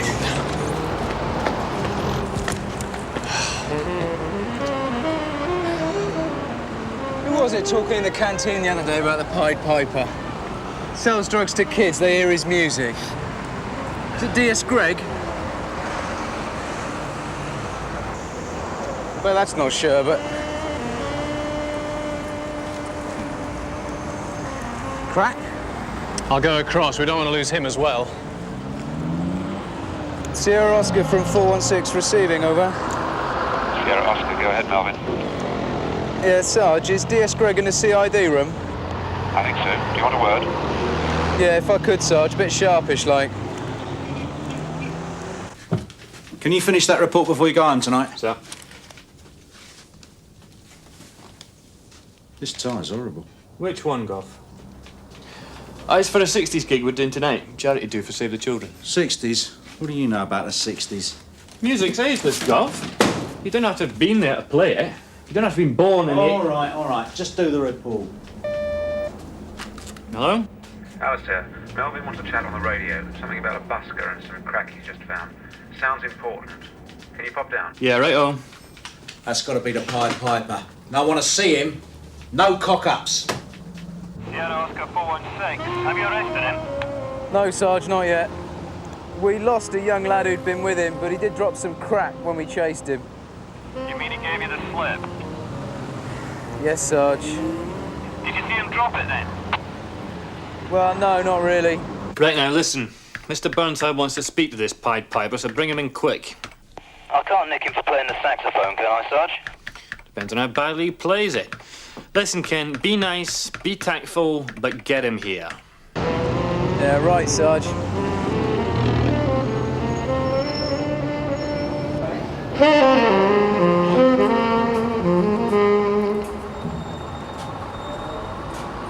Something wrong, boys? I think there could be. Oh, you don't like my music? No, the music's great.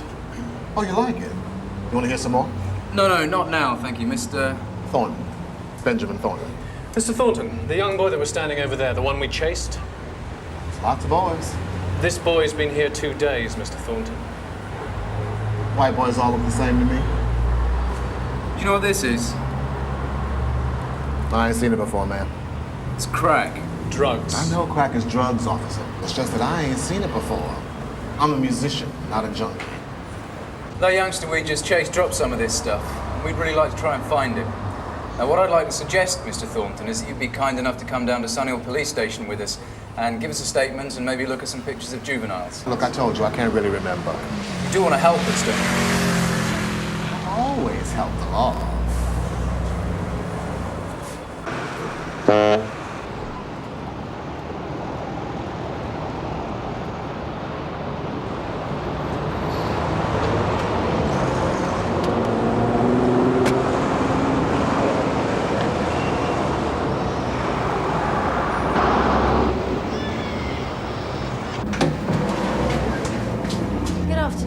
Good afternoon, miss. I wonder whether you could help me. Well, I'll try. Should I call you miss? Daniel, don't do that. Well, Constable will be fine. Constable. Seems very funny to call a young girl Constable. What's the problem? Well, no doubt you've heard all about this business about the Rottweilers. Yes. Well, I want to report another incident. Daniel, don't do that. Is this something you've seen, madam? No. Have you seen a doctor about that? No, not yet. Well, when did it happen? About 10 minutes ago. And it's not the first time it's happened. Here. And this is the dog in question, is it? Yes, that's the dog in question. Well, how did you get hold of this court order? Is Mr. Brian Williams a neighbour or something? I'm feeling a bit wobbly. Do you think perhaps I could sit down? Of course.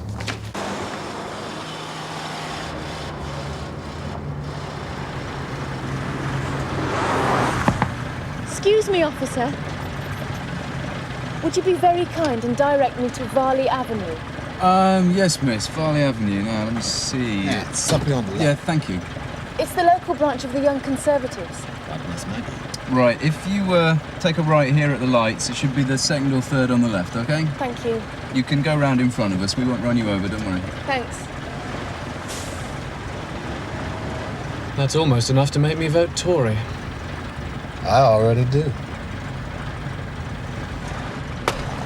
Did you see that? I can't say I blame him. Boys, he got more trouble. Did you see that? What's that, miss? That man. That's indecent assault. Let's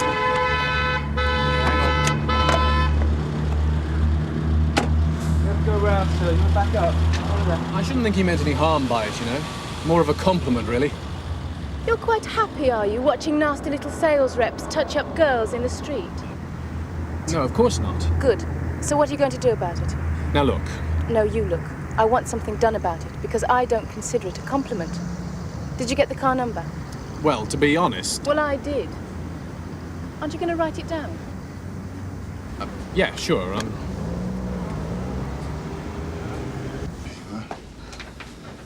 The constable will stay with you. Right? I'll give the doctor a ring, just to be on the safe side. And I'll rustle up a cup of tea, OK? Do you want to come to the canteen with me, get a drink? Here, what's your name then? Daniel. Daniel! That's a good name. You all right now?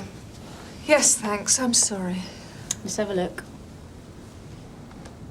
When did you last have a tetanus injection? A couple of years ago. Oh, fine. When's your baby due? 4 weeks to go. Not long, eh? No, not long. How is it you're in possession of this destruction order? Is this Mr. Williams a neighbour? No, he's my husband. Oh. Yes. He's our dog, you see. There you are. One chocolate drink. Does your mummy take sugar in her tea? If you don't like it, why did you get the dog? It's a deterrent. My husband thought it would be cheaper and more effective than a burglar alarm system. Oh, I see. And it's tax efficient. Sorry? My husband's an accountant. The dog, its purchase, and its feeding are tax allowances. There've been a lot of break-ins in the area in the past 2 years. We're the only people in Warren Road that haven't been broken into. Oh, I see. So, why hasn't your husband complied with court order? Because the fine is only £1 a day and he considers it well worth the risk. And probably because he likes the dog a good deal better than me at the moment. Has the dog ever bitten you before? No, never before. It's bitten just about everyone else, hence the court order. So why did it bite you? I've no idea. But Daniel had... Well, he's a very difficult child, very willful. He'd be naughty all morning. I suppose I lost my temper. He upset a bucket of water in the kitchen. I was mopping up the floor. Well, there was water everywhere. I put a fresh bucket of water on the work surface, well out of reach, or so I thought. And he knocked that one too? Yes. I don't know what came over me. I just went for him. How do you mean went for him? I smacked him. A lot. And so the dog went for you? I was so frightened. So really, the dog was protecting the boy? I suppose so. After the dog had bitten you, what happened then? I just snatched up Daniel and ran. Kim went berserk. He chased us out of the house. I was petrified. Mrs. Williams, what's the matter? I think I started the baby. Are you sure? Look, the other two came very fast. Do you think you could get my husband? Mrs. Williams, you said 2. Is there another child somewhere? My God, Timothy! At home with the dog? He's asleep upstairs. He's only 2. Is there anyone else in the house? No, please, will you get my husband? Yeah, now you hang on. I'll get you some help. Is this going to take very long, gents? I'm a very busy man, you know. So much to do, so little time.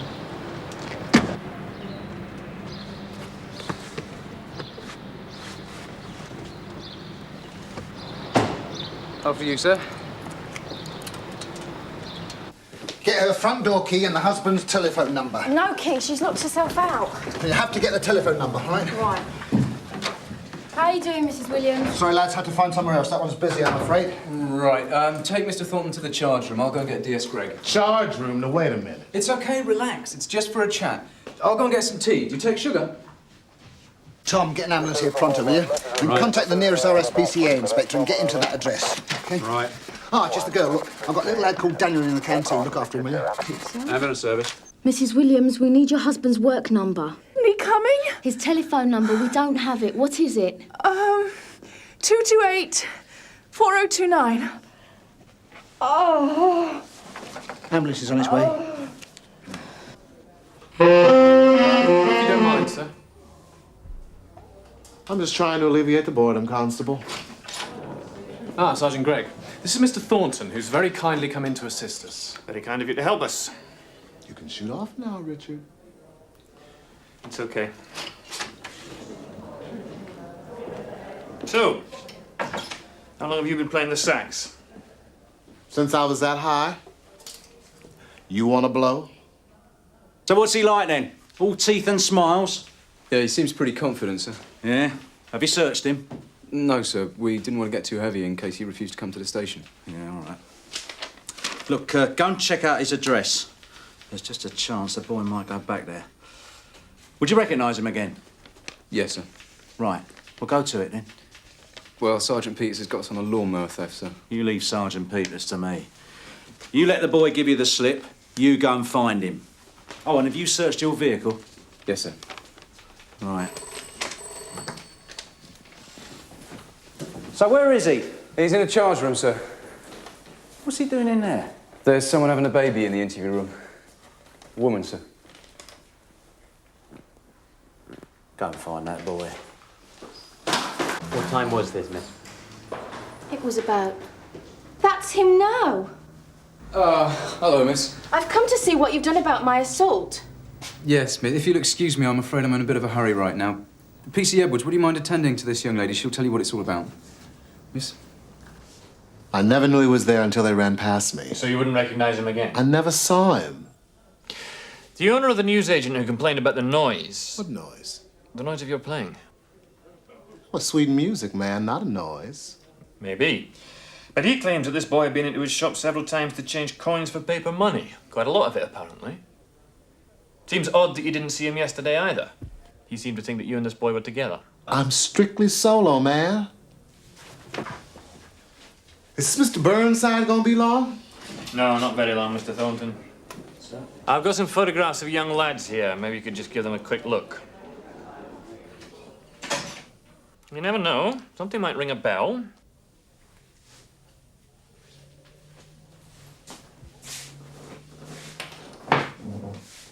What number is it? 32. It's on the right. There it is. Right.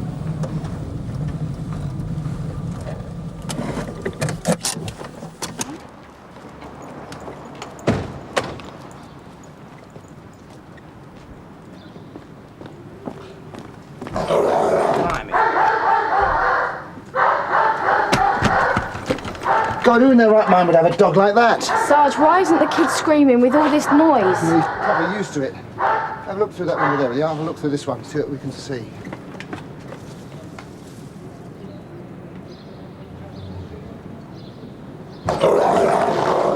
Try to keep his attention.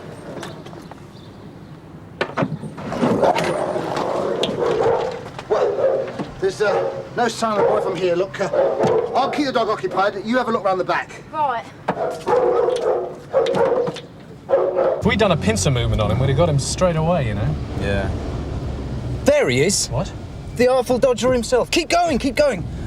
Drop me off up here and go round the back. Okay.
You win some, you lose some.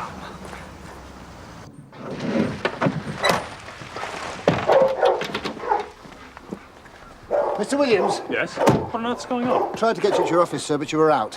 Well, what is it? Where's my wife? Well, she's at Sunhill Police Station, sir, but I'm afraid it's your dog, sir. It's bitten your wife and chased her out of the house. Now, your youngest son is still in there with the dog. Oh, God. Kim? Kim! Kim! Sit, Kim! Kim, sit! Kim! Kim, calm down! Bit beyond calming down, sir. God, what's made him like this? There's a destruction order on this dog, sir. I know. Kim! Kim! Come on, calm down. Calm down. There's a good boy. Look, could you just stand back a bit so he doesn't see you?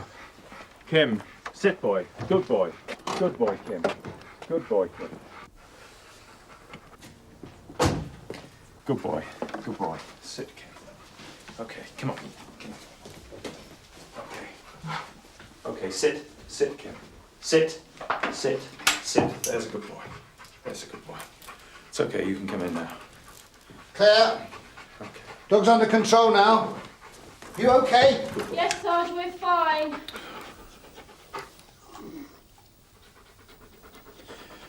You better take him. Do you know what this is?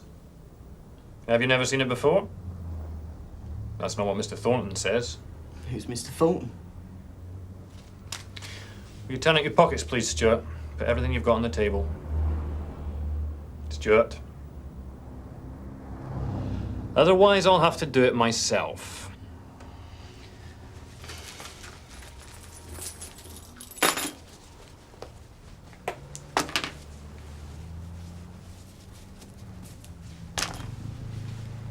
It's private. Is that so?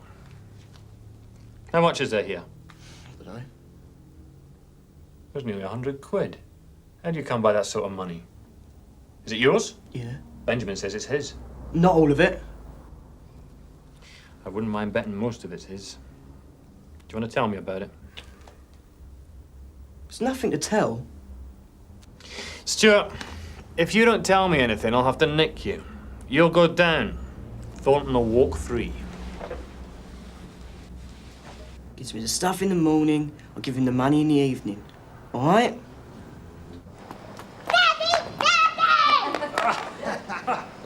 Congratulations, Mr. Williams, you've got a daughter. A daughter? A girl. You know, the ones who dance backwards. Like I told the officer, Mr. Burnside, I'd like to help, but I don't know the boy. I've never even seen him. That's a shame, isn't it? So if you'll excuse me, I'll have to be on my way. No. Right, sit down, Mr. Thornton. Please.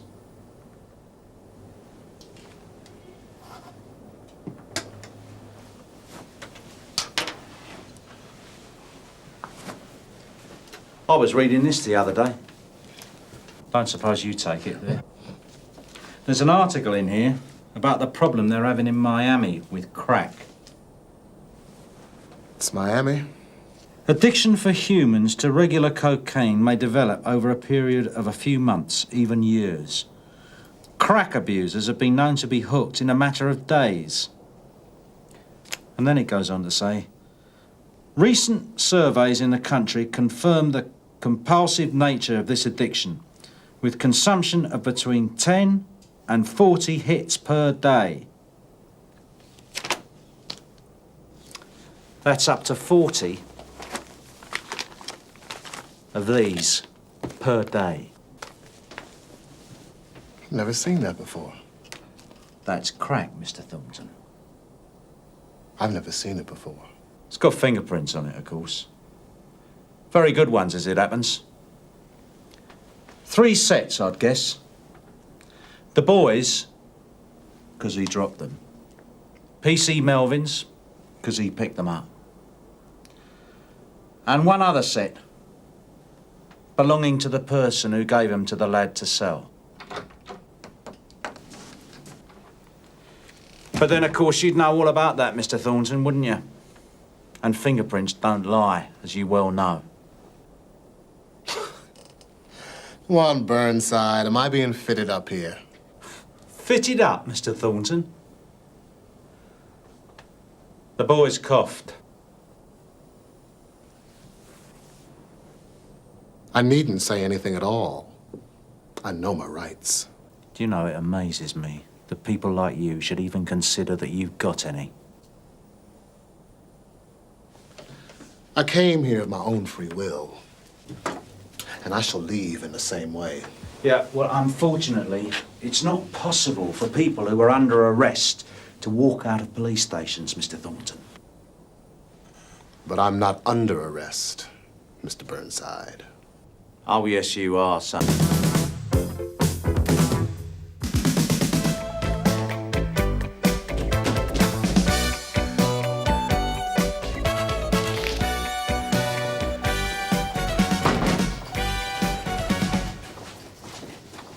Excuse me, I'm looking for Sister Hartley. She's on the phone. Thank you.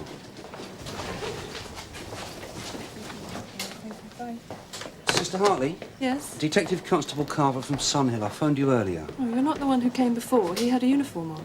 Yeah.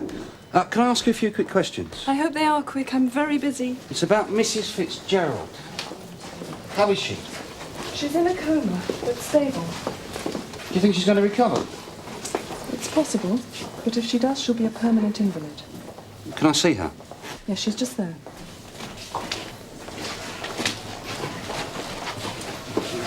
Don't mind if I carry on, do you? No.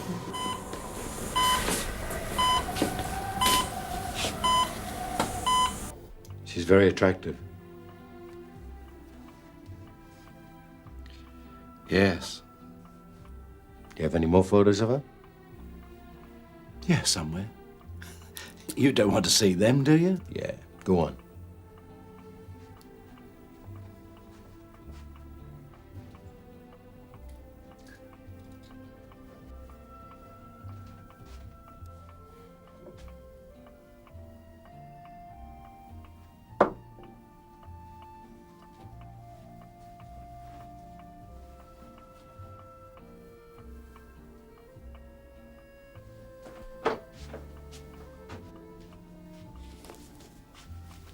Do you want another whiskey? Yeah, why not?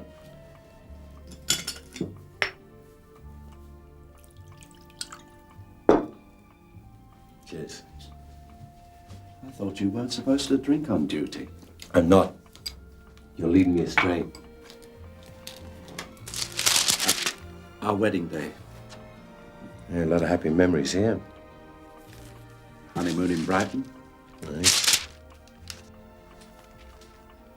This your son? Yeah, Tony. Born 9 months to the day. You're a fast worker. Must have been the sea air.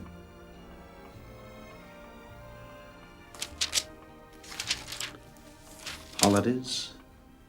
Nice. Some good fishing spots here. Yeah, lovely. I've fished in my time. Yeah? Not much lately. Up to here with work now. Never fitted in. You should try it. It'll do you good. It's a great way to relax, getting away from everything and everyone. Tell you the truth, I don't know what I'd do without it. Well, you'll have plenty of time for it now. Yeah. What are you going to do for money, if you don't mind me asking? Well, it doesn't matter. I don't need much. There's the redundancy stuff. Just so long as I got enough to eat and fish. Aren't you getting money from anywhere else? Didn't your wife work? No, not since she had Tony. But surely you'll get something from the accident. No, Mari wasn't covered. Pat, I know this is going to sound crazy, but can you think of anyone who might have a grudge against you or your wife? No. Oh, just an idea. Still, we have to ask. A hit and run with no witnesses. It's tough. Not much chance of getting a result on that. You've got no leads then? Not one. That's a pity. Oh, don't worry. We'll keep trying. And we'll get him too. That's a promise. Well, my lift's arrived. I better be going. Thanks for the whiskey. I'll try and get down the canal later if I can make an excuse.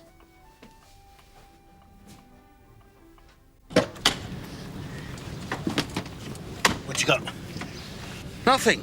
The perfect marriage. There's no such thing. He's had that bottle out again. I just keep him company. Look, I'll better be getting back. Just wait, Jim, will you? Look, I promised. Go on, say it. You think I'm wasting my time and yours, right? Well, it does look like a hit and run, not a CID job. Yeah, and I suppose that's what Greg keeps saying back there as well, is it? Look, Jim, I just want one last favour from you on this. What? He's getting ready to go fishing. Just follow him. Watch what he does, who he talks to. He always goes to the same place, and I'll take over in half an hour. No more than that. All right. I knew I could count on you. It's attempted murder, Jim. Now, Fitzgerald was driving the car that ran over his wife. All we need is the evidence, okay?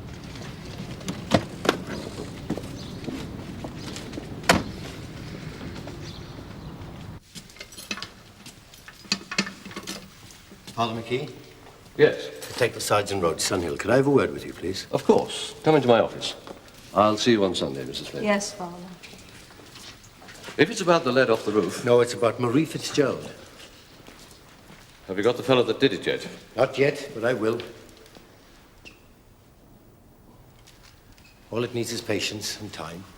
I hope you're right. How can I help? Well, tell me about Marie. What's she like?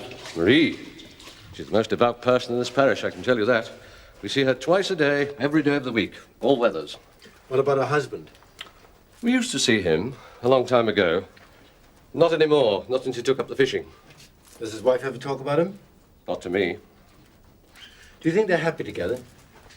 Yes. In many ways, they're the perfect couple. Even though her husband's lapsed? Once a Catholic, always a Catholic. She's devoted to him. She was only saying to me when he lost his job that at least she's seen more of him.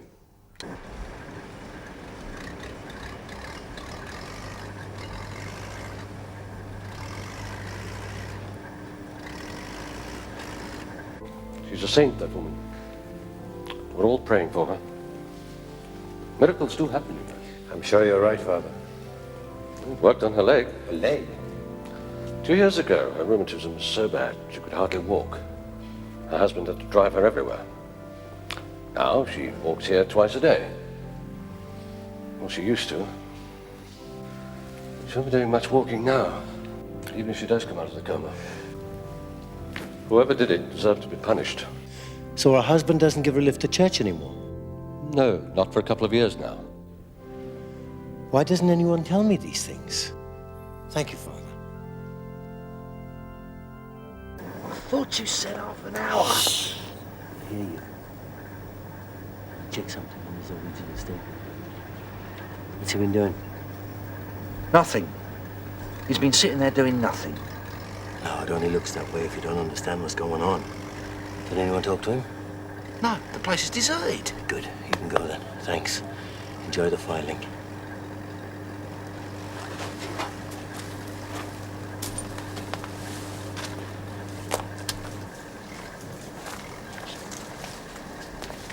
The hunter and his prey. Hello. You've got away then? No problem. Mind if I join you? No. They're all doing paperwork back there. Not my scene.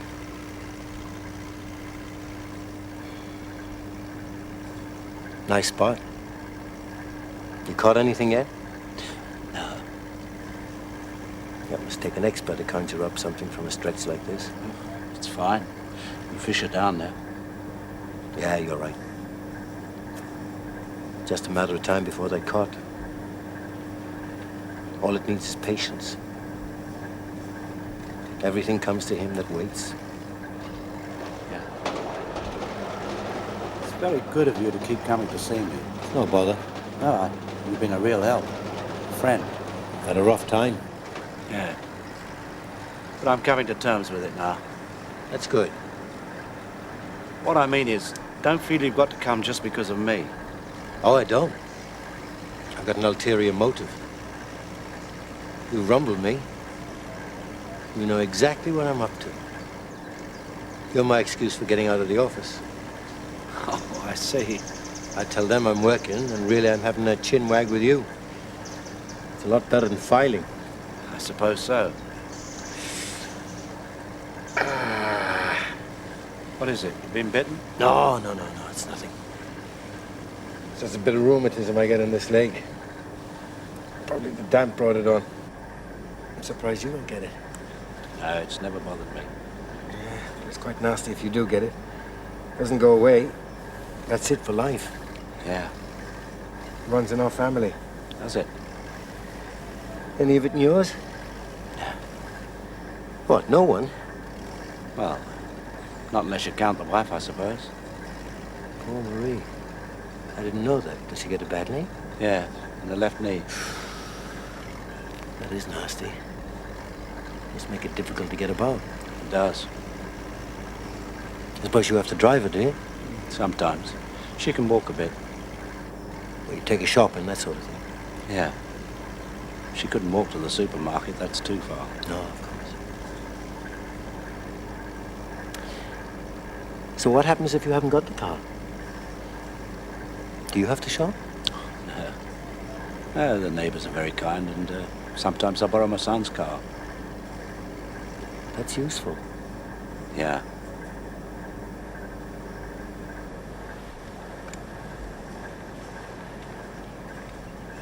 Yeah, let me.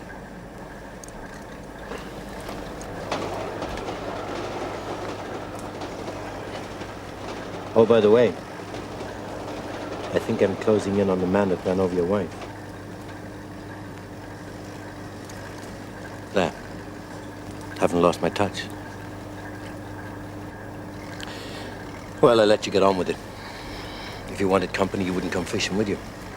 I'll let you know if there's any developments. See you soon.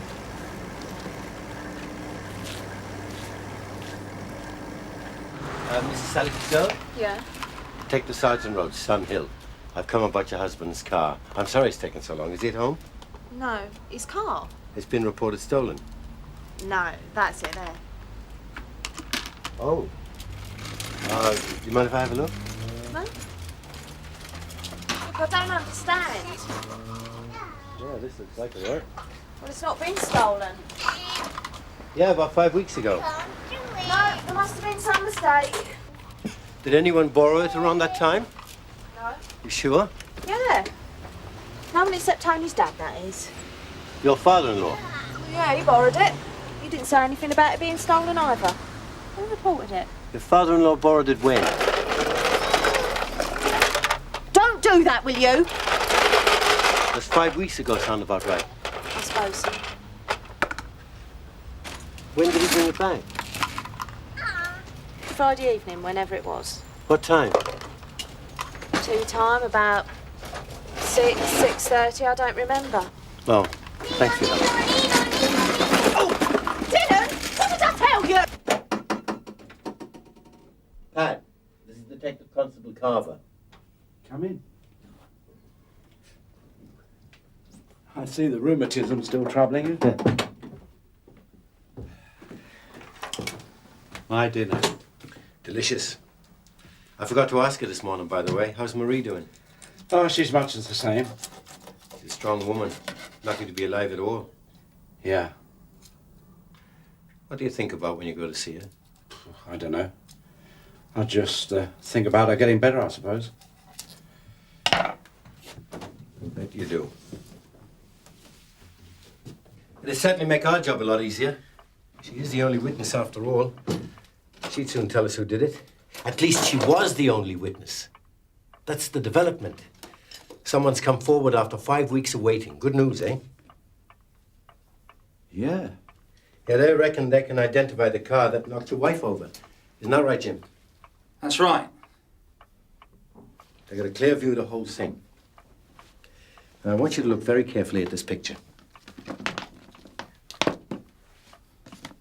Do you know anyone who owns one of those?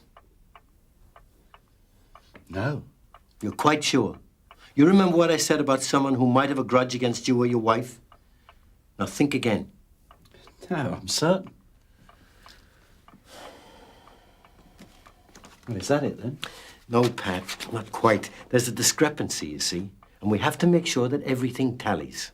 I'll tell you what, it'd be a lot easier if you come back to the station with us. Why? Well, we got all the paperwork back there. The place is full of it.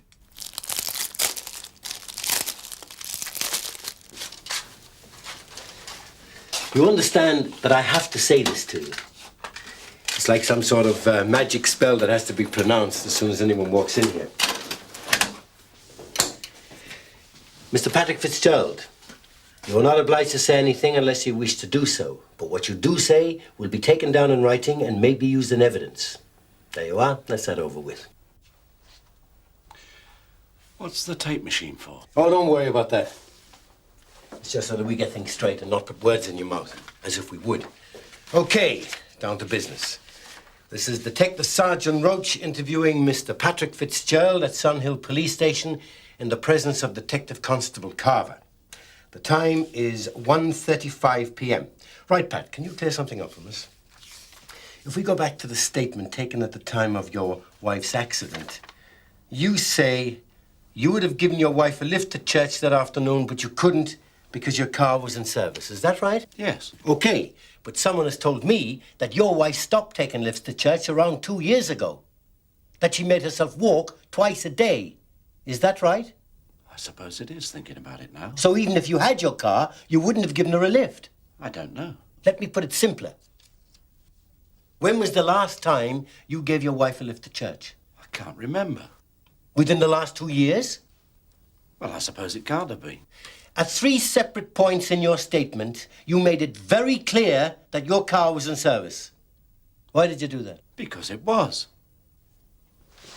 I showed this to you earlier. I want you to look at it again. I'm showing Mr. Fitzgerald a picture of a Suzuki Vitara. Do you know anyone with one of those? No, I've already told you. What about your son? Oh, yes. You're right. I thought it was a bit familiar. Have you borrowed it recently? Recently? No. Your daughter-in-law says you have. No, not recently. When?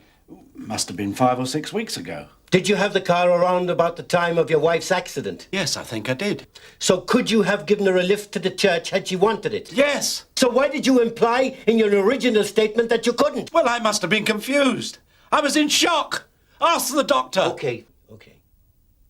Fine.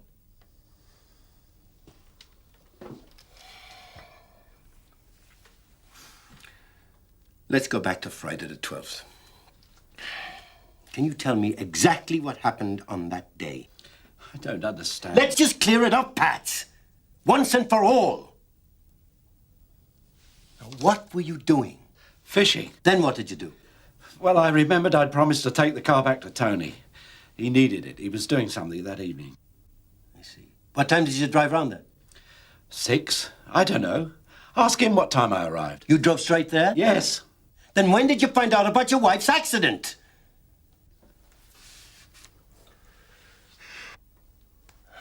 Look, I am sorry if it's upsetting, but we've got to sort it out. Do you want a drink or something? What?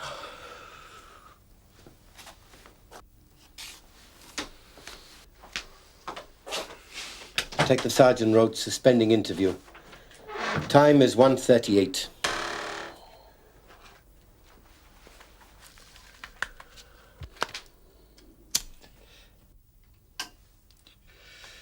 I thought you were a friend. I'm a police officer. I don't have friends.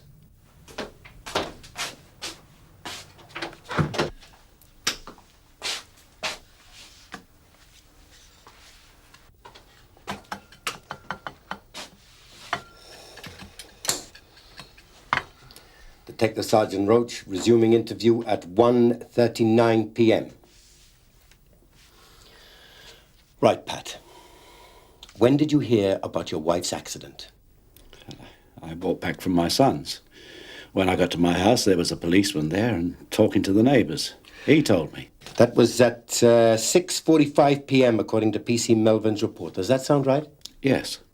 Now, your job got you out of the house during the week, and fishing got you out at the weekends. What happened when you lost your job? Nothing happened. What did your wife say? Nothing.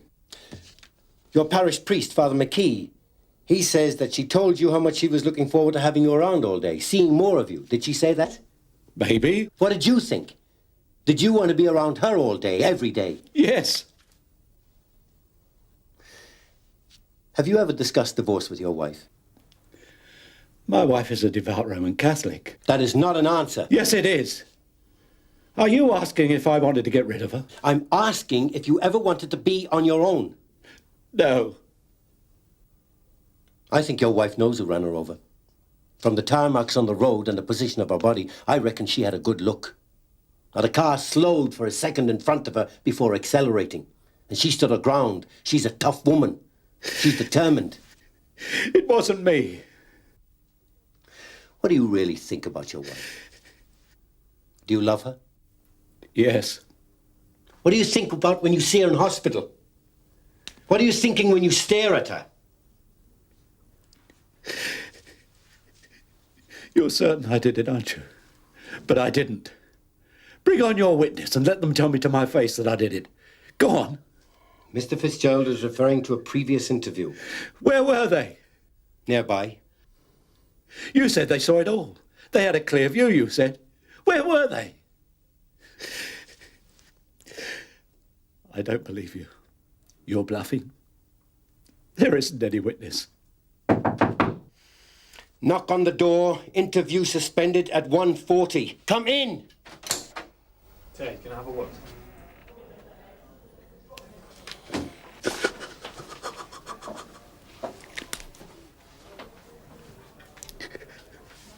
It's Mrs. Fitzgerald. Dead? No. Oh, thank God for that. She's regained consciousness. She's asking to see her husband. I bet she is. Thanks, Alistair. Miracles do happen, you know. Got some good news for you, Pat. It's your wife. She wants to see you.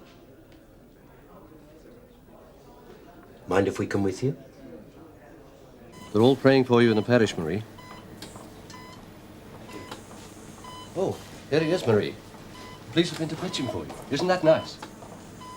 I was praying at the bedside, and then it happened. She opened her eyes, and do you know what she said? I want to see my husband. What about that? Is it okay to talk to her? She's still very weak. I'll only be a second. All right. Would you give us a moment? Sure. Mrs. Fitzgerald? I'm Detective Sergeant Roach from Sun Hill. I'm investigating your accident. Can you answer a question for me? Yes. Did you see who knocked you down? Yes. Very clearly. Could you identify them? Oh, yes. Was it your husband? No, it wasn't my husband. Are you sure? Of course I'm sure. Right. Have perfect silence for one day. If Mrs. Fitzgerald's going to recover properly, she's going to need a lot of peace and quiet. And a lot of care. Lucky she's got you at home to look after her. You'll be better in no time, Marie. You're a tough customer, all right. No one gets rid of me that easily. And nobody been reported missing? No one. They didn't know how long the body had been in the wood. There was nothing left of the clothing, and, well, I don't want to sound gruesome, but there were things actually growing through it. Ooh. That's why the yoga top was so important, you see. Oh. Yeah, what they couldn't remember was whether the top was underneath the hand or beside it. Excuse me. Excuse me. All right, love, hold on a minute. I did you a favour. What, getting me up at 6:30? It's no good being on the nest too late in the morning, Jim, lad. You're starting to get that egg-happy look about you. Rubbish!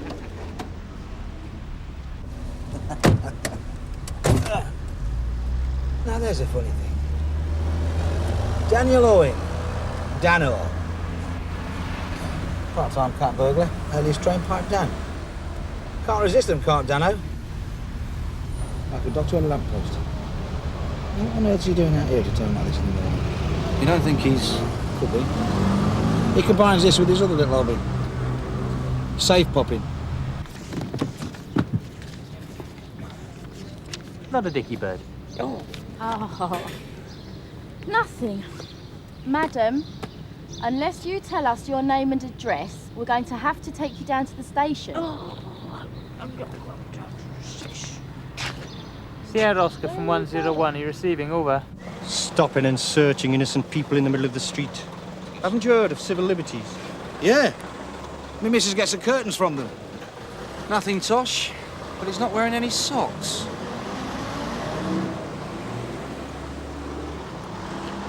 Come on.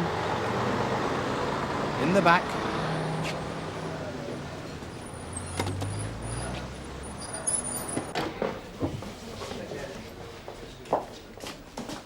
Not even a credit card? Not a thing. Excuse me, Viv. Checked everywhere. Dear Viv, you try hiding a credit card on a naked man sometime and tell me if you come up with any new places, because I'd be interested to hear.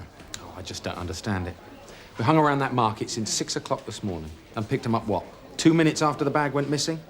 And they say it's the early bird. Oh, don't you start, Sarge. Well, maybe it's not them. Oh, it's them, all right. They just think they're getting clever, sticking to credit cards, checkbooks, cash. You have to let them go. Rubbish, I haven't done any burglary. What burglary? You've done me for not wearing socks. Well, I didn't want you catching cold now, did I? Oh, very touching, Tosh. But don't you realise it's all the fashion not to be wearing socks these days? What? Among Welsh cat burglars and safe breakers? You'll be rolling up your trouser legs next. Oh, I thought that was your game. Come on, Tosh, be reasonable. Reasonable? What's reasonable about drilling holes in people's safes, eh? Last week we had somebody climb through a third-floor window. Neat job, no mess, no prints. All we could find was an old size 8 sock. Ugh. Interesting MO, eh? Dano? And you think it was me? Yeah. I can't see the meter, but this should just about cover it. Drop in the next corner, will you, driver? Get off, go on. I wonder where the coat hanger gets his clothes from. Yeah, I wonder. Come on, get a move on.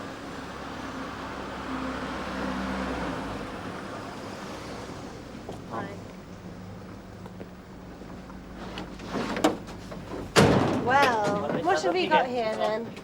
Mind your head, mind your head. Oh, that's it. There, down we come. It's a bit of a nuisance, I'm afraid, ma'am. She's removed every piece of identification, so we had to bring her in. Mrs. Elizabeth Agnes Usher. Claire, can you take Mrs. Usher into the canteen and give her a quick cup of tea? Yeah. Come on, love. Taffy, will you phone St Ursula's, the residential home, tell them that she's safe? Yes, ma'am. How do you know it's her, Mum?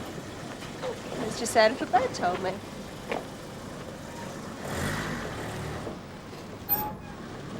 Five once, anybody? What is it now, Hollis? No, man. I just need change, that's all. No. Sorry, Reg. Change? Somebody must have change. Well, Ellis. Yeah? I haven't.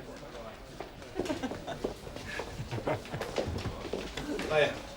I'll tell you what, Dano. I'll tell you what. If we don't hear any news, any exciting news, say by about 10 o'clock when everything's open, or the shops anyway, we'll let you go.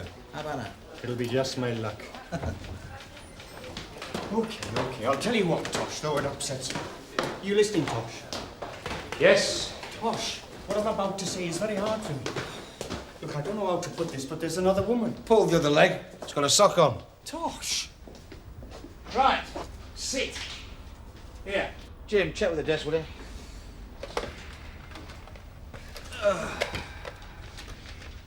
I mean, you know. It's Jim. I was just having a little bit of rumpy-pumpy, eh? Her husband works for British Rail, doesn't he? Does he? Could always be relied on to be late, couldn't he? Break in, Well, not today. Safe. I don't know what this country's coming to. Had to grab all my things and hope for the best. Only later I discovered my socks were missing, weren't they? And a name? This goddess of love? Tosh, how can I? Well, it's easy. A name, an address. Suppose it comes out, eh? She's a sensitive woman. Really? And I'm a sensitive guy.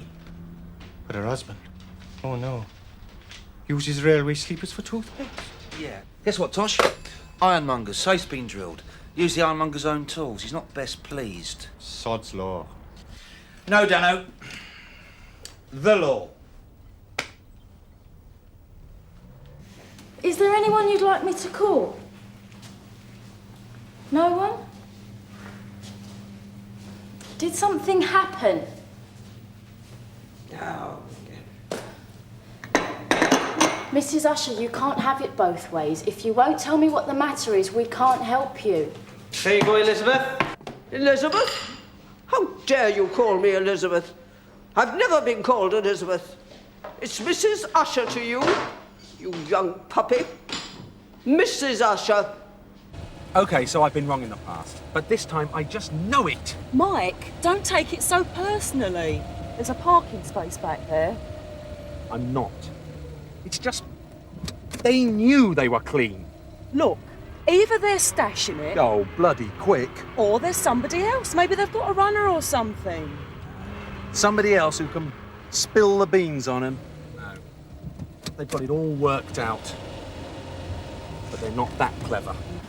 Goodbye, Mrs. Usher. Take care. No. The fourth time, you know, Mum, she's run away. I know. She's a troublemaker.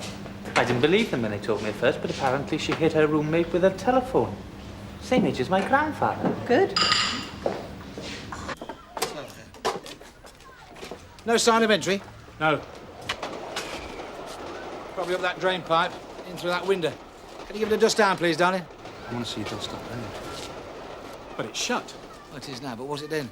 Well, normally it is, yes, but well, you don't think that's where he got in, do you? Probably. And if he has any sense, he'll have shut it when he climbed in. Then he lets himself out the back door. They're not all stupid. No. You haven't found any socks, have you? Socks? Hmm. Oh. Have a look round, will you, Jim? Socks? Monkeys can't climb up trees wearing shoes. Our friend takes them in his socks off and then shins up there before he can say ply company. So you know who it is? Maybe. Let's have a look inside, shall we?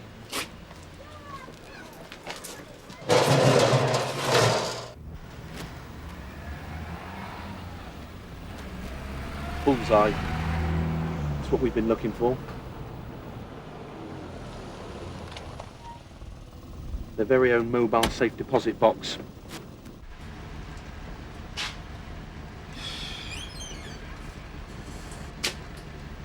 Not nice. Yeah. Damn cheek. Used all my own tools. Brand new. And this safe. Bloody ridiculous. There's nothing wrong with the safe. That's a good safe. Unless you know exactly where to drill. He did. 3 holes. What's that then? Fingerprints? There won't be any. How can you be so sure? Once our little friend takes his socks off, he sticks them over his hands. If he messes them up, he chucks them away. Well, hides them, really. Well, why don't you arrest him then? We have. But we can't prove anything unless we find his socks. That yoghurt top, what were you saying? Oh, yeah, that. Well, it was vital, see, because it had a sell-by date on it. March 79. But if it was beside the hand, then it might have been blown there by the wind. But luckily, they'd taken a video of the pathologist examining the body. Oh,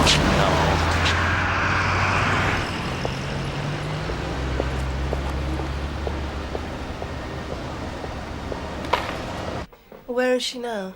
Having another cup of tea, ma'am. They're refusing to take her back.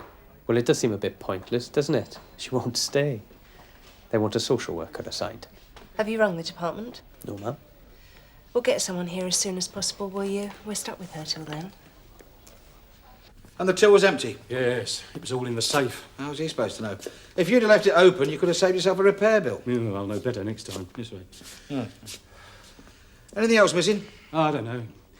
I just don't know where to begin. I shall have to stop take the whole shop. And I've got a girl off sick. Well, it's up to you, mate, but if it's any consolation, I doubt if it'll have taken much. Our bloke's only interested in cash and the odd thing he put in his pocket. And you didn't find anything? No, and he dropped it somewhere to pick up later. Him or one of his kids. Rarely carries anything himself. It's all very hard to prove. Unless we get an admission. Which is unlikely. With this bloke, afraid so.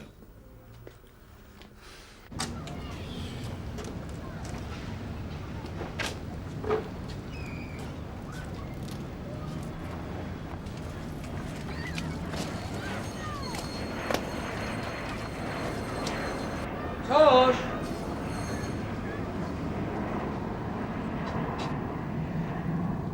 Nice work, Jim. You go up to the lights, through the traffic lights, and it's the first on your right, okay? Okay, thank you. It's directions to your section, actually. Get it out.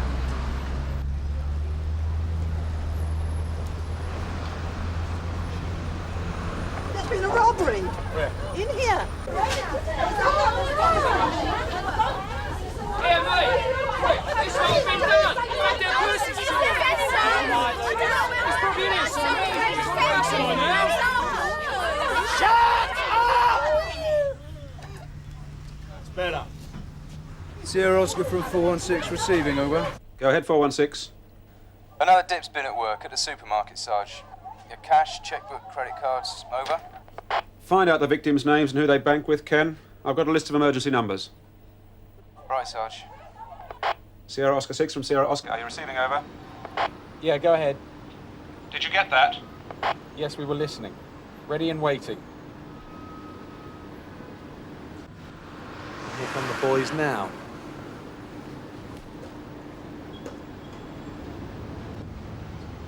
Ready? Let's go.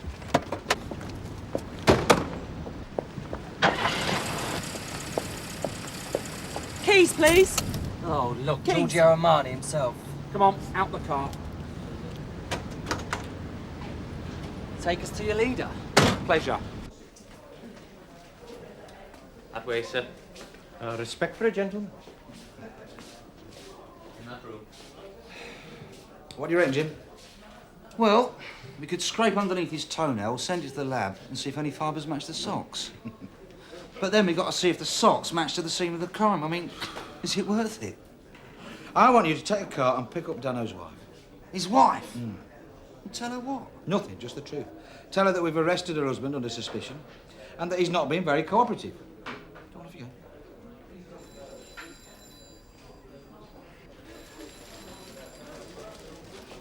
And what do you suppose this is? Welsh rarebit? I used to have a pair like that when I was 13, but they had little green dragons on them, see? Take this print, Edwards. Go on, put your foot on that paper. Got a cracker of a print of the drain pipe this morning. I think we'll find which little piggy went to market. Most people be happy with the signature. The socks don't know. Tell me about the socks. Listen, Tosh. I wouldn't admit those were my socks even if you were Prince Charming and I was Cinderella. Now would I?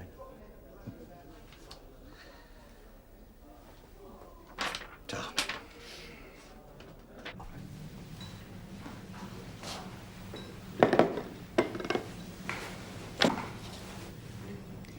I've put less milk in it this time. It doesn't look like it, but it always goes that colour.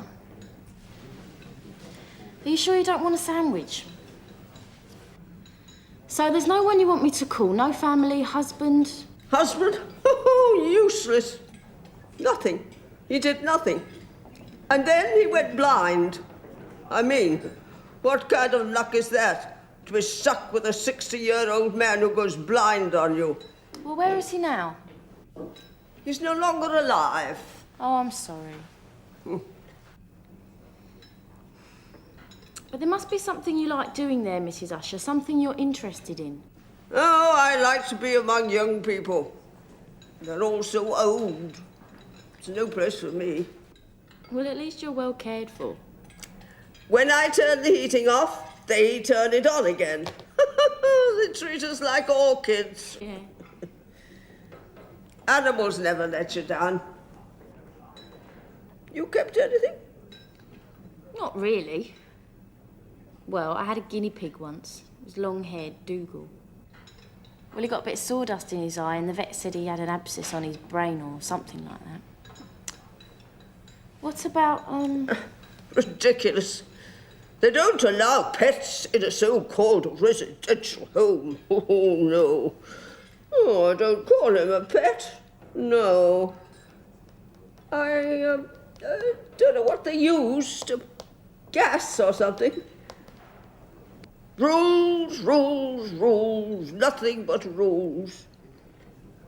But there was nothing against my having him like this. Hello, Mrs. Usher. Claire. Sorry to keep you so long. No sign of the social yet? No, Mum. Isn't Edward dealing with this as well? I don't know, Mum.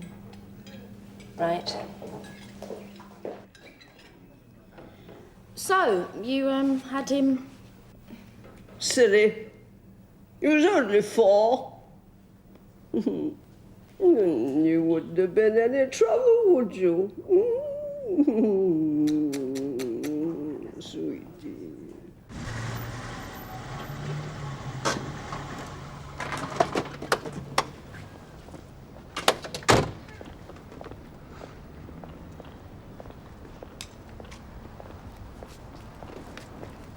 You both Owens? Is your mum in?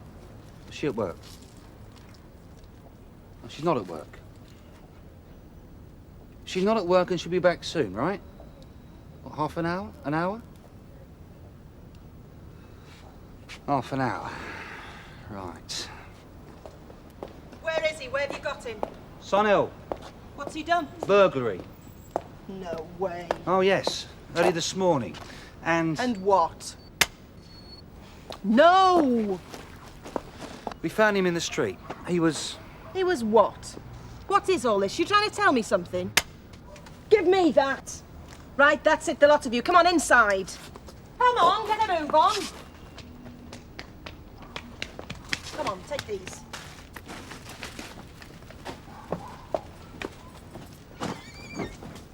Well? No, he's all right. It's just he said he'd been out jogging. He said what? Jogging, Daniel? Yeah. He was acting suspiciously, and since we've brought him in, he hasn't been very cooperative.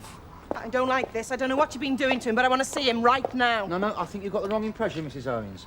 DC lines wouldn't harm a fly. Lines? Lines, that beanbag. I don't believe this. Damn it. 2-0. It's a poor score, team. Come on, you two. Out you come.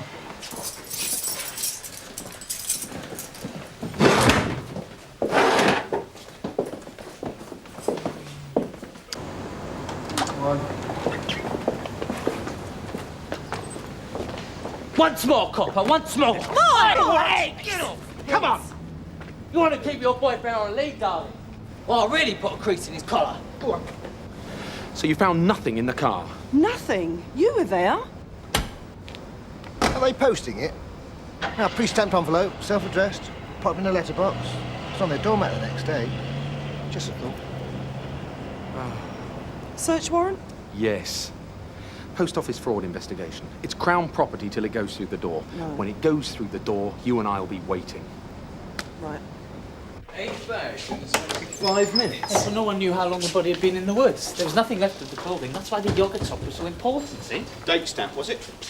Yes, Tony, it was. Well, go on.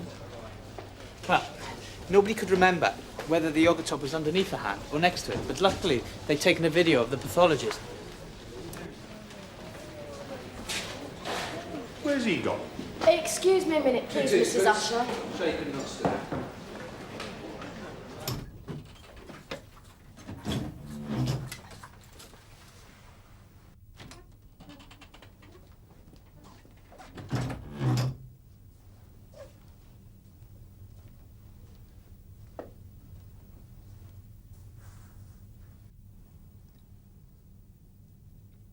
Claire, just tie my shoelaces.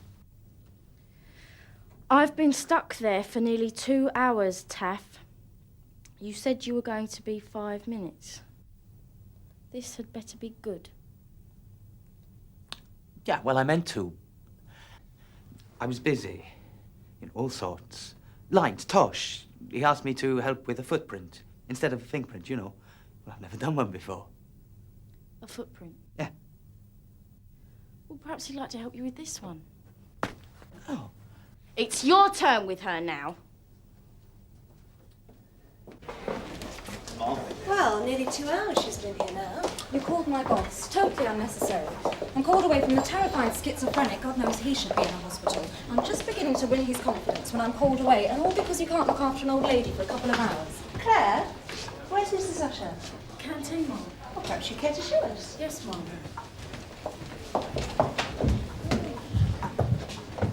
This way.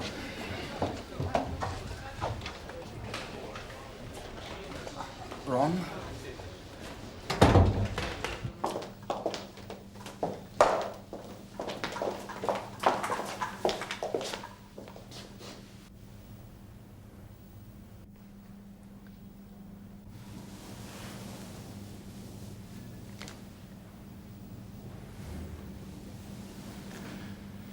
She just died. Lines? Where's that fat bully Lines? Where are you? In here. What you been doing to him, you great brute? What you got his bloody socks off for? Chinese bloody foot torture, is it? Right.